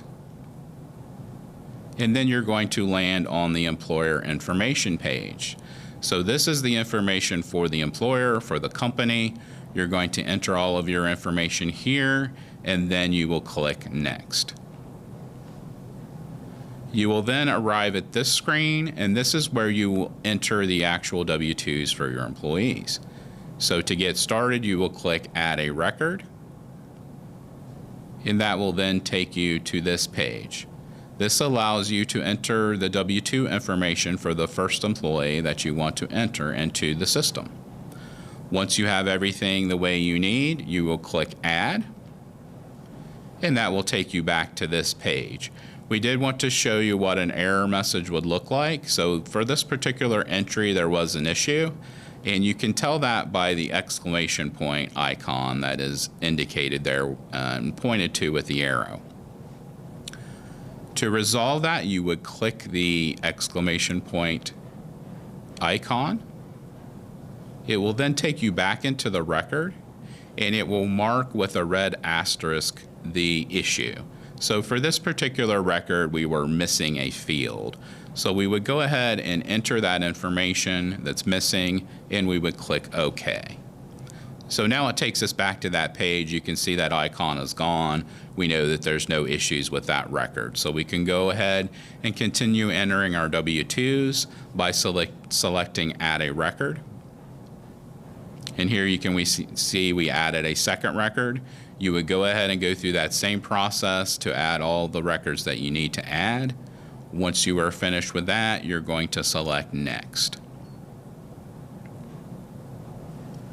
This will take you to a review page, and as you can see, it does summarize all of the information that you entered as far as the number of statements that were entered, the total wages, the total tax withheld. So you'll want to take a look at this, compare it to your records, make sure everything looks good, make sure you didn't inadvertently skip an employee. Once everything looks good there, you're going to go ahead and submit. Once you get this confirmation code, you know that your file was accepted, and so you do have an option to do a printable view of this. If you need it for your records, you can print that. It will capture that confirmation code. It will also show in your submission history. So if you're just concerned about being able to see that it was submitted, you'll be able to do that in your eServices under your submission history. But if you do need the confirmation, then that is available. Otherwise, you're going to click the OK button, and that will take you back to your summary page. Okay, so moving on to 1099 filing. 1099 files are accepted electronically. We have been accepting 1099-Rs, as most of you are familiar with. New this year, we are accepting miscellaneous, NEC, and G 1099s along with those Rs. So those can all be submitted electronically now. And again, those specifications are out on our website, and we have provided that direct link there at the bottom for you. And then some reminders about W-2s and 1099s. The department cannot accept PDF files, so it seems logical that you are submitting your W-2s. You're just going to go ahead and upload that PDF file of the W-2 statements like you printed out and issued to your employee. That's actually not the file we're looking for. The file that is required is a data file in EFW2 format. So if you try to upload a PDF file or even a PDF file that you've gone through the trouble of trying to convert to text or CSV, the system is not going to accept that. So just keep in mind that we're looking for a data file in EFW2 format. Also a reminder that you do need to include that 4-digit school district code on the W-2s. This eliminates confusion between whether a tax is for city or municipal or for school district. Also, Social Security numbers in the actual file that you're uploading need to be the full Social Security numbers. Some employers do redact those for security purposes on the actual paper statements that are issued, and that's perfectly fine. You can continue doing that, but the actual file will need to include those full numbers. If you have questions about the W-2 or 1099 upload, or as it's called in eServices, the income statement upload. If you have questions about that, some of you may have been familiar with an email box in the past, a payroll provider's email box, and an income statements email box that would allow you to send those questions. Just keep in mind those boxes are being phased out, and what will replace those is sending a message in eServices. So the new eServices system has the option to send a message. You can select the applicable categories, and that will get it to us electronically. So if you have questions about W-2 1099 uploads, that is going to be your method going forward. Also, IT3s. Some of you are familiar with sending paper IT3s in the past with your W-2s, or just sending the paper IT3 on its own. Those no longer need to be done. This electronic file that you're going to be uploading provides us with all of the information we need for the IT3. So no more IT3s need to be mailed. So just keep that in mind. If you're looking for that on our site, you're not going to find that. And then taking a look at our new OVTA Tax eServices with regards to employment tax. The first thing we wanted to show you is just how do you get to OVTA Tax eServices. You're going to continue logging into the gateway like you normally do, but you will notice that under Ohio Department of Taxation, where you previously had employer withholding transactions, those have been replaced with this OVTA Tax eServices link.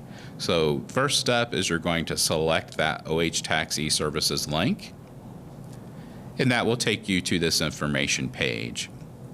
Within the text of the information page, you will see with the arrows highlighting that there are two OVTA Tax eServices links. You can click either one of those links, and it will take you into our new system.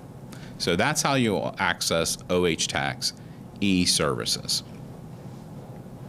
Just a reminder, Gateway is still going to be used for some things, so we want to make that clear to you that if you're doing an initial company registration, so you're setting up a new company, you're going to do those first steps in Gateway. And also you'll be managing user access requests in Gateway. So if your account or payroll service has requested access to the company, they're going to still do that in the Gateway, and you will still approve that in Gateway. So those are the two main functions that will be still housed within the Gateway system. Also, your filing history for Gateway is still going to be in Gateway. So anything that was filed in Gateway, if you need to look at that confirmation page, you're still going to do that in your Gateway history tab like you did previously. So you won't see those details in eServices. So eServices will have the items that were filed in eServices, and Gateway will have the history of the items that were filed in Gateway. And then some things that are new with eServices as far as employment tax. The first one, IT 501s or 101s are not accepted without payment. So there's kind of two portions to this. The first one is that if you need to file a $0 501 or 101, the system is not going to accept that because it does not have a payment.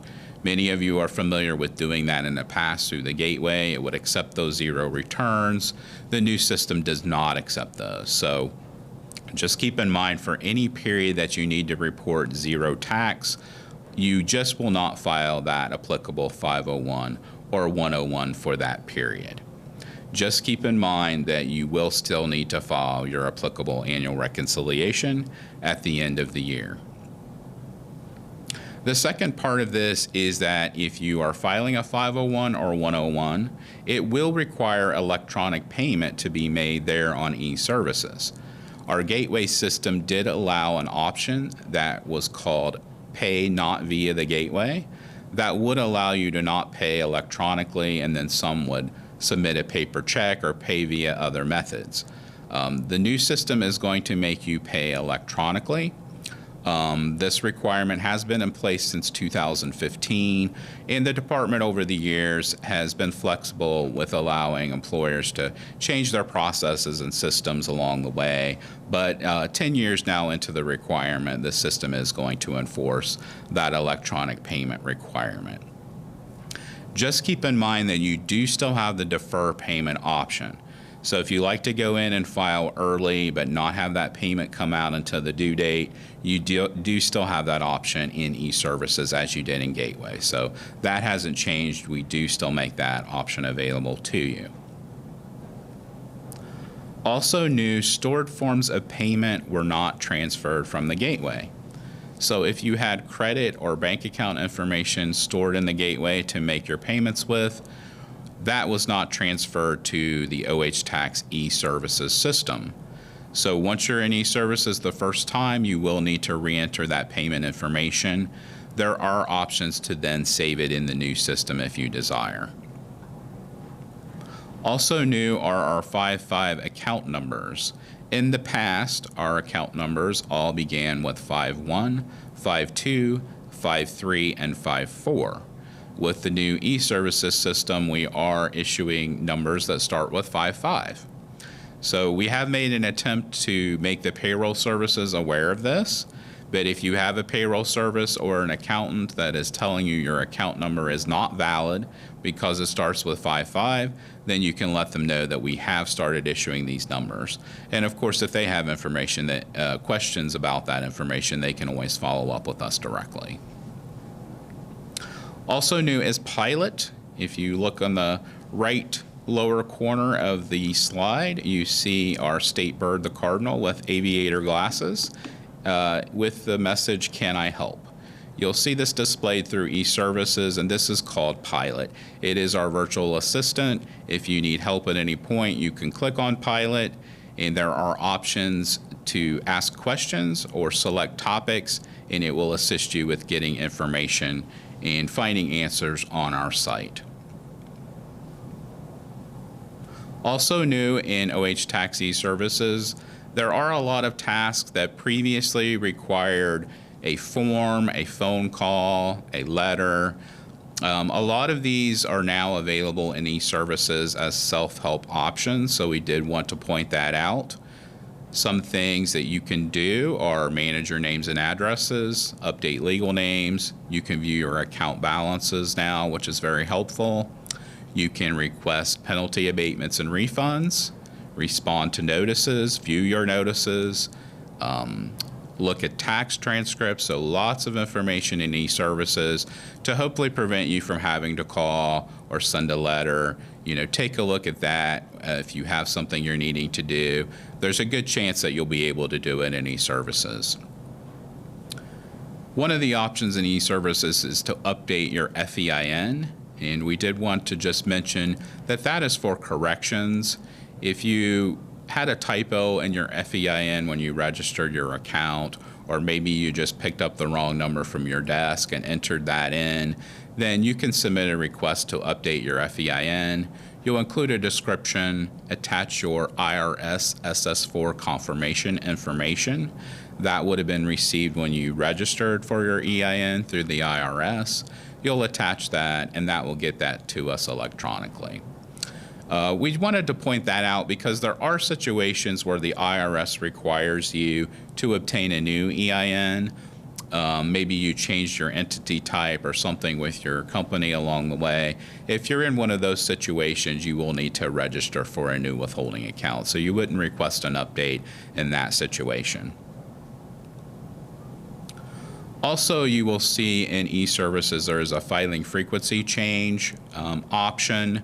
We did want to highlight that as well. That is for instances when you think there were some extenuating circumstances and you wish to have your filing frequency reevaluated, then we can take a look at that for you. Just keep in mind that there are thresholds for the filing frequencies that are in place, and those are enforced generally. So it's not really an option to change your filing frequency to something that would be more convenient. It's for those instances when you think maybe a large bonus or something placed you into a different category and you would like to have that reevaluated.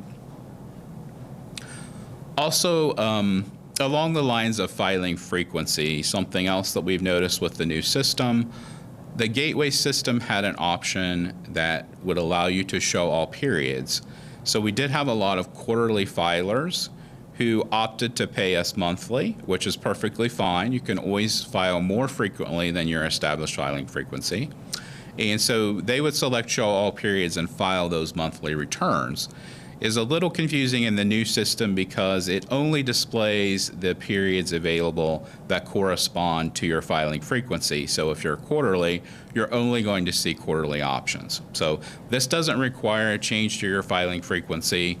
The way that you would file monthly is you would just file multiple quarterly returns. So for example, if you want to file monthly for quarter one, you'll file a quarter one 501 for January. You'll file another one for February, another one for March. Those will all post to your system, cause no issues at all with your account. So you can file as many 501s as you need, so feel free to file more frequently than your established filing frequency. That's perfectly fine. And then along with Pilot, we do have additional resources in OVTA Tax eServices. If you go to the Additional Services tab, you will see this tile Additional Resources. There's information in there on navigating the system and filing common transactions. So that could be useful to you as well. And then our taxation website redesign, if you haven't looked at our website recently, has been streamlined to make things easier to find, make it a little more user-friendly. We do have our 2 direct links there at the top. Again, tax.ohio.gov/employer or /W2 upload. The first one will take you directly to our withholding page. Second one will take you to the information about W2s and 1099s. Lots of useful information on the website, so it's always a good place to start if you're needing help or looking for information. And we do encourage you to sign up for those tax alerts. When the department has important information to share, they will send out tax alerts. So if you're subscribed to those, you'll get that information. Also, social media presence has been increased over the past couple years.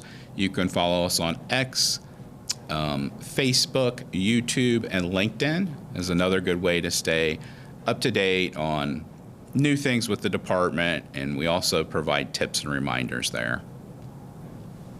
Our resources page, we have our direct links at the top. We do have our FAQs filtered by topic, withholding tables, our ORC and OAC. And then again, for assistance, we would encourage the use of the eServices messages. And then some additional contact information, our mailing address and our phone number. Our call volume is high at the moment due to the new system, so we do appreciate your patience. We are getting to your calls as quickly as we can. And then, of course, the send a message option in eServices. So that closes out the withholding today. I hope you learned something new, and I do appreciate your time. My name is Krista. I'm a tax examiner here in the Business Tax Division, and I'm excited to share with you some tips to ensure that you have a smooth filing season. First and foremost, here is our legal disclaimer. This presentation is for informational purposes only. It does not represent legal or tax advice. Any legal or legislative changes may change the accuracy of the information that is given. Additional facts and circumstances that apply to your specific situation may impact any advice or answers provided herein. So today's topics have been broken up by filing methods. The first section is going to focus on items that pertain to all our different filing methods. We're then going to break things out and cover things that are method specific. That includes those that file electronically, those of you that use our telefile system, and those who file by paper. We're going to end our presentation today with some additional information that you might find useful. The first section and the bulk of our presentation is going to focus on all of our different filing methods. We're going to talk about the thresholds that will determine your filing frequency.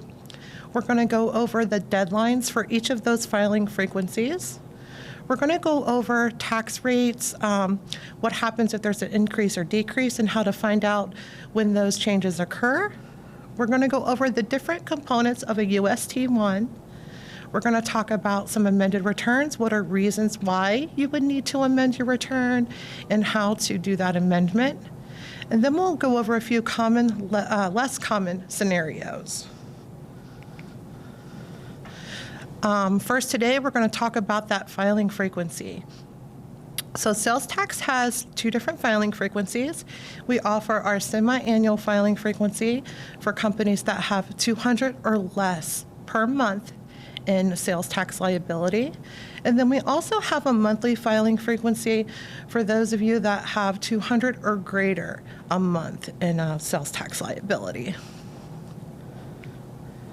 We also have our consumers use tax thresholds.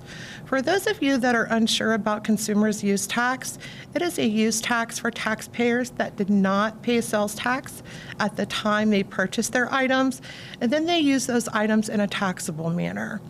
A common example I like to use to kind of explain that situation would be if your company, maybe they print out T-shirts and they sell those to consumers. They purchase those shirts initially tax exempt, and then they print a logo and they sell them. So let's use this scenario and say maybe the owner decides to keep 5 of those shirts and have their employees wear those as part of their uniform. Since they're not selling those T-shirts, they would need to pay use tax. They did not pay sales tax when they purchased them. They will need to pay use tax. So that's kind of like a scenario where you would need to use that use tax account. Our use tax accounts are quarterly and monthly. Quarterly filing frequency are for those that have less than $5,000 per month in a use tax liability, and monthly is for those that have $5,000 or greater. Now let's go over our deadlines for those different filing frequencies. So our monthly sales tax filing frequency is due every month by the 23rd of the month following the filing period. So if you're filing your January sales tax, you're going to file it all by February 23rd. If you're filing your February sales tax, it's going to be due by March 23rd and so forth. Our semi-annual filing frequencies are due by July and January 23rd of every year. So your January through June filing period will need to be filed by July 23rd, and then your July through December return is going to be due by January 23rd of that following year. Our use tax returns, similarly to sales tax, that monthly return is due by the 23rd. All of the January use tax is due by February 23rd, just like sales tax. And then the quarterly returns, January through March for the first quarter is due by April 23rd, second quarter, July 23rd, October, and then January. Moving on, let's talk about our sales tax rates. So our sales tax rates are a combination of our state rate of 5.75% plus the county rate. That county rate does vary by county. All of our change increases and decreases are enacted at the start of a calendar quarter. You can find any of our rates as well as those changes on tax.ohio.gov. Just click on Resources for Businesses. You'll choose the Ohio Business Taxes tile. Choose Sales and Use from the list there, and then click on that link for tax rates and changes. You'll be able to find all of our previous rates as well as the current rates. I would also urge you to sign up for our tax alerts while you're there. You'll scroll all the way to the bottom of that screen, click on that alert. You can choose sales tax or any other tax you're interested in getting any information on. And it'll kind of send you a generic email letting you know what changes may be occurring and when they do occur. Keep in mind that you must report sales tax accurately. You cannot underreport if you did not collect enough. And if you'd find that you did collect too much, you must still remit all of that excess to the state. And while we're talking about our sales tax changes, there was a big change enacted. COTA did pass, which increases all of our COTA districts. This change happens April 1st of 2025. They all increased by 0.5%. So if you do sales with Union County, Fairfield County, Licking County, or Delaware County, You'll want to be sure whether or not that area is in a CODA district. If it is, make note that that change does occur. And then all of Franklin County is in a CODA district. So Franklin County, the whole county is increasing April 1st to 8%. Something to keep in mind for our semi-annual telefilers, if you are filing for any of those CODA districts, you will need to file electronically or file by paper for this first half of 2025 when you file that return in July. All right, and now let's go over some different components of our UST1. So our UST1 has our gross sales, which is a combination of our exempt sales, our taxable sales, and all of the sales that are reported to our clerk of courts. Our exempt sales are any taxable sales that we would have not collected tax on. Maybe the customer gave us an exemption certificate. It could be that you are using a marketplace facilitator such as Amazon who remits that sales tax on your behalf, or maybe you're reporting those sales tax holiday exemptions. You'll put all of those exemptions on that exempt line, and then our taxable sales line are all of those taxable sales that we had. So all of those t-shirts that we sold, or all of those tennis shoes, all of that jewelry, all of those taxable services, those are all going to be listed on that taxable sales line. The tax liability line, I like to think of it as the money that is owed to the state. So that tax liability line is all the tax that you collected from your customers. It's not going to include the sales amount that you had. It's just that tax that you're going to be remitting. The clerk of courts box, for most of you, it's going to remain a 0. That is for those of you that sell motor vehicles. So if you're selling anything other than motor vehicles, that will always remain a 0. All right, and then moving on to our amended returns. So what are some reasons why we might need to amend or fix our returns? Maybe we put those sales tax holiday exemptions on the taxable sales line. Maybe we were looking at our books and we were looking at our second half of 2023, and we're actually trying to file our 2024 and didn't realize till after we submitted our return. Maybe our customers returned some items that we already filed the sales tax on. Those would be different reasons why you would need to amend or fix your return. Keep in mind that when you are amending, those returns do not combine. So essentially, you're going to start with a fresh return. That return, when you file it with all those correct numbers, is going to essentially take the place of that original return that you filed. You will need to pay the remainder that is due if you are amending to a greater liability and have already made that payment. It should show, but if you haven't made that a payment, you will need to, of course, make that correct payment. And then for those of you that amend for a decreased amount, you will need to file a STAR form. If that amendment does create that credit, we cannot move that. So I would urge you to go ahead and jump on tax.ohio.gov. In the upper right-hand corner, click on Forms, and then type in that word STAR. It'll bring back both our checklist that gives you the items needed, what documentation you need to send in with that application, as well as the application itself. If you are an electronic filer, there is an option on eServices to apply for a refund. So go ahead and get that going. All right, and then lastly here with our all filing methods section, we're going to go over some less common scenarios. If you are a company that's currently in the middle of a purchase and that business you're purchasing has a liquor permit, or maybe you're even considering purchasing a business that has a liquor permit, keep in mind that you will need to file all of that sales tax on the previous owner's vendor's license. The best way I would say to do that would be to use the telefile system. The only thing you're going to need really would be the 8-digit vendor's license number, the 2-digit TIN or taxpayer identification number, and then of course that filing period end date. You can file that sales tax that way, and then once that liquor permit has been completely transferred over, you may then begin reporting that sales tax on your own vendor's license. Another scenario we have is sales after closing your account. So maybe you accidentally closed your account, or you intended to close your account and then decided to remain open. If that happens, go ahead and give us a call. We should be able to go ahead and reactivate your account. However, if it's been longer than 6 months, you will need to keep that account closed and open up a new vendor's license.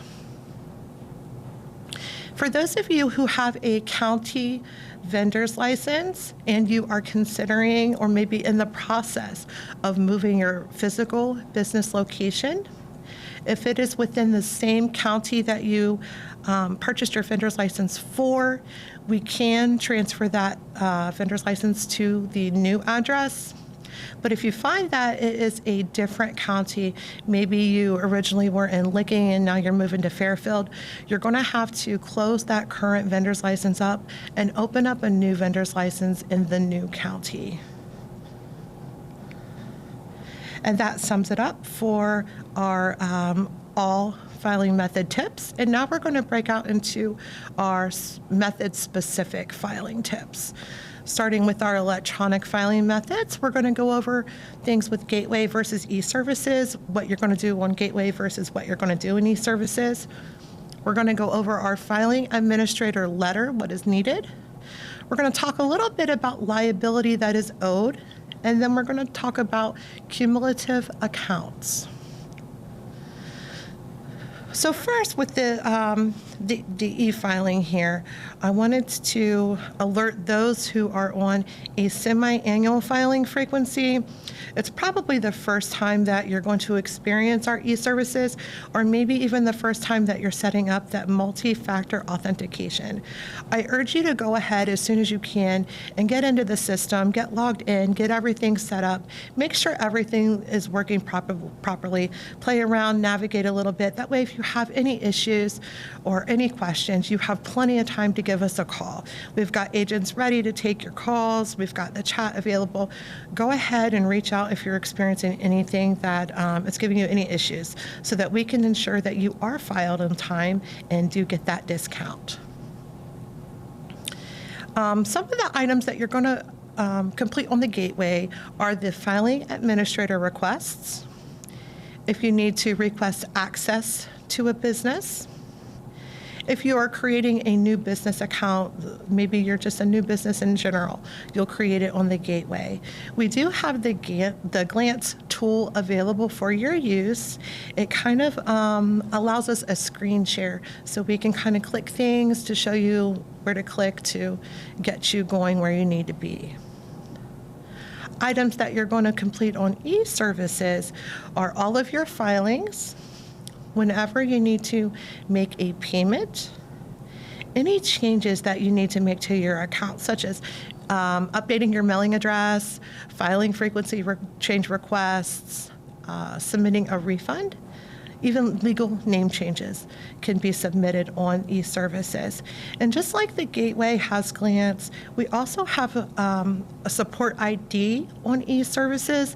It kind of gives us the snapshot of what you've done to that point and helps to guide you on where to click next to get you where you need to be. So don't hesitate to reach out. All right, now we're going to go over our filing administrator letter. What are some reasons why you might need that letter? Maybe you set up your Gateway and you set it up as a non-filer or a filer. It does not give you that filing administrator right. Also, maybe you used an accountant to set up your company and you guys are no longer working together. You might need that filing administrator access. To get that access, we need the filing administrator letter, and that letter needs to be on company letterhead or equivalent. So it will need the business name, the business address, and the business phone number. You're going to want to input the last 4 digits of the FEIN or the SSN, whichever you set your company up under. You're going to put your personal name, and then the username and email address that you registered under within the Gateway system. You're going to want to add a brief statement requesting to be that filing administrator, and then we're going to need that letter signed with the title of an owner and officer. Once you have that all drafted up, you can go into your gateway account, click on that question mark in the upper right-hand corner, and click on Create a Case. You're going to physically upload that letter to that case. One of our agents will get that worked. As long as everything looks good, everything is included, they'll go ahead and get you those rights. If something's missing off that letter, they'll let you know what is still needed. And then for those of you who have used the gateway before, eServices is a little bit different when it comes to paying your sales tax.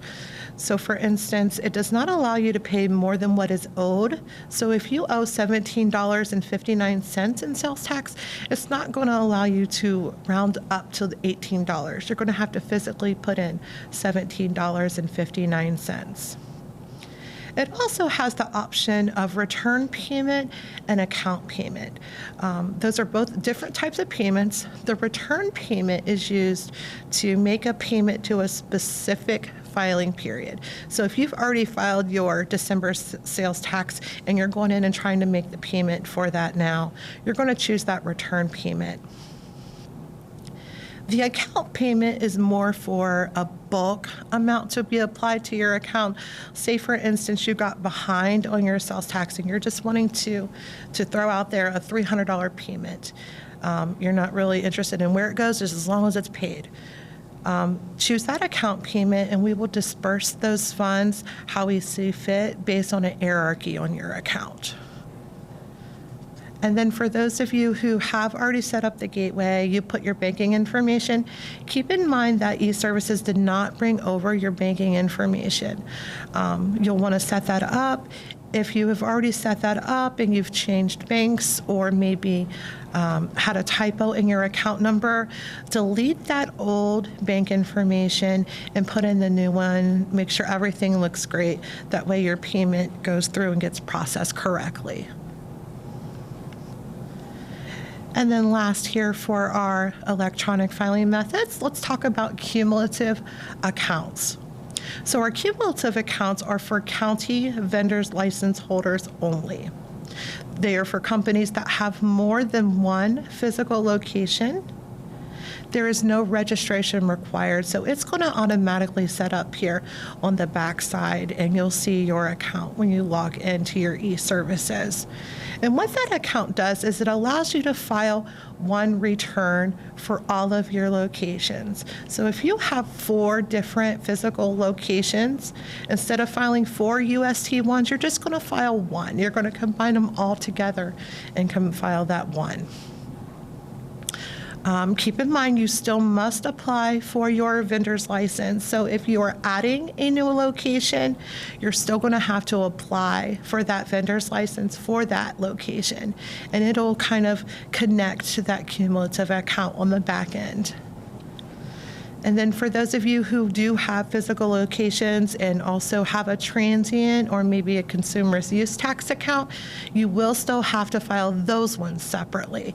All of your county will be combined into the cumulative account, but you'll still be able to see your use and transient and file those accordingly. All right, moving on to our telefile system. Our telefile system is an automated phone system. It allows you to do different things such as file returns and make payments. The number for that telefile system is 1-800-697-0440. That telefile system is for county vendors only. It is only for the county that you purchased your vendor's license in. So if you have a Franklin County vendor's license and are only reporting Franklin County sales tax, you can use that telefile system. You will need your 8-digit vendor's license number, your 2-digit TIN or taxpayer identification number, the last date of the filing period. So if you're filing, it has to be an 8-digit format, sorry. So if you're filing your second half of 2024, you're going to input 12312024. For those of you who do like filling out worksheets, we do have telefile worksheets available. tax.ohio.gov, click on forms. Type in that word telefile. It'll bring back a series of different telefile worksheets. You can choose the one you need. We have monthly and semi-annual. Just be sure you're using the sales tax ones. The telefile system does give 2 different confirmation numbers. The first confirmation number you will receive is connected to the actual filing of the return. The second confirmation number is for the paying of the return. If you receive that first confirmation number and you're trying to get your banking information out and the telefile number disconnects you, you can call that line back and make a payment only. If you're still kind of unsure whether or not that return has been filed, go ahead and give us a call. We'll look at the system and let you know if that return did in fact get filed. And then something to note that if there is a county rate change in the middle of the filing period, you cannot use that telefile system. You will have to file electronically or by paper. Like I noted earlier, for those of you that will be filing in quota districts, if you are semi-annual using the telefile system, you will have to file by other means. All right, moving on to our paper filers. Electronic filing is mandatory. You must be approved to file by paper. It is in the Ohio Code. For those of you that have been opted out by the Department of Electronic Filing, please make sure you file that UST-1 completely. For those of you that have the short UST-1 forms, if you flip it over to the back side, it's got a list for you to list your counties. That is the county schedule. You'll put each county you had sales in on the back, the amount of sales that you had, and the amount of tax that was collected. If that information is not listed on the return, unfortunately, we are not able to process that return and could get you a late return. So please make sure it's filled out completely. We cannot accept Excel spreadsheets, so if that's something you're interested in doing is an Excel spreadsheet, I would urge you to check out eServices. They do have an option to upload an Excel spreadsheet. And then if you happen to have lost your UST-1, maybe accidentally ripped it, thrown it away, whatever the case may be, please do not download those forms from the internet. Go ahead and give us a call and we'll send you out a new UST-1. And then right before you send out that UST-1, I urge you to go ahead and recheck all your figures. Make sure everything is looking correct mathematically. All right, moving on to our additional information today. Just some clarifications. Sometimes we hear people say, oh, I made my sales tax payment. But when we look, there is no return. If you make a payment, you must still file a return. Making that payment does not actually file that return for you. So you still have to file that return. If you find that there was a period that you had no sales, you still must file a return, but you'll just file it with 0. A vendor's license does not have an expiration date. It's not something that has to be renewed annually or semi-annually. As long as you're filing consistently and answering any notices we send, that vendor's license will remain open. For those of you who are inquiring on a transient vendor's license, a transient is used for food trucks, flea markets, craft fairs, things like that. If you are into taxable services like landscaping and lawn care or maybe exterminating where you're traveling outside of the county, you'll still use the county vendor's license. If you have online sales and you're selling to out-of-state consumers, keep in mind Ohio does not accept their sales tax. So all of that sales tax that you're collecting, please reach out to each respective state, find out their sales tax laws and how you will need to remit that. If you are using the telefile system, you do not need to send in a duplicate return by filing by paper. For those of you who like to write checks, please utilize that memo line on the check and put your 8-digit vendor's license number in the filing period on that check. That way it gets processed correctly to your account in the filing period you intended it to be for. And then for those of you that resale, we have had calls about an exemption number. Ohio does not list exemption numbers for resellers. If you're looking to get your items tax exempt, you'll want to go to our website and choose our sales tax exemption forms. If you have any questions or concerns, reach out to us Monday through Friday, 8 a.m. to 5 p.m., except on holidays. Our number is 888-405-4039. The best time to call would be mornings. We do have our bookings if you're interested. It's kind of an appointment system. You can get a call back or you can come into our Welcome Center. And then our Welcome Center is open to walk-ins if you'd like to do that. You can always reach us by email, tax.ohio.gov, click on that Contact Us button. And then we do have that new chat feature on eServices if you're interested. We have our resources. Once again, tax.ohio.gov is great for all of our resources. You can find our FAQs and our information releases at the bottom of the page. All of our forms, sales tax or otherwise, other taxes you can find on our page. And then if you're wanting to know about any of our laws, if you want clarifications, check out the Ohio Revised Code and the Ohio Administrative Code. I thank you all for joining the sales tax portion of the OVTA today. I wish you well, and I'm going to turn it back to Nick. Thank you once again for watching this recording of the OVTA. Once again, please visit our website at tax.ohio.gov to stay up to date with all the latest tax news and updates. Have a great day.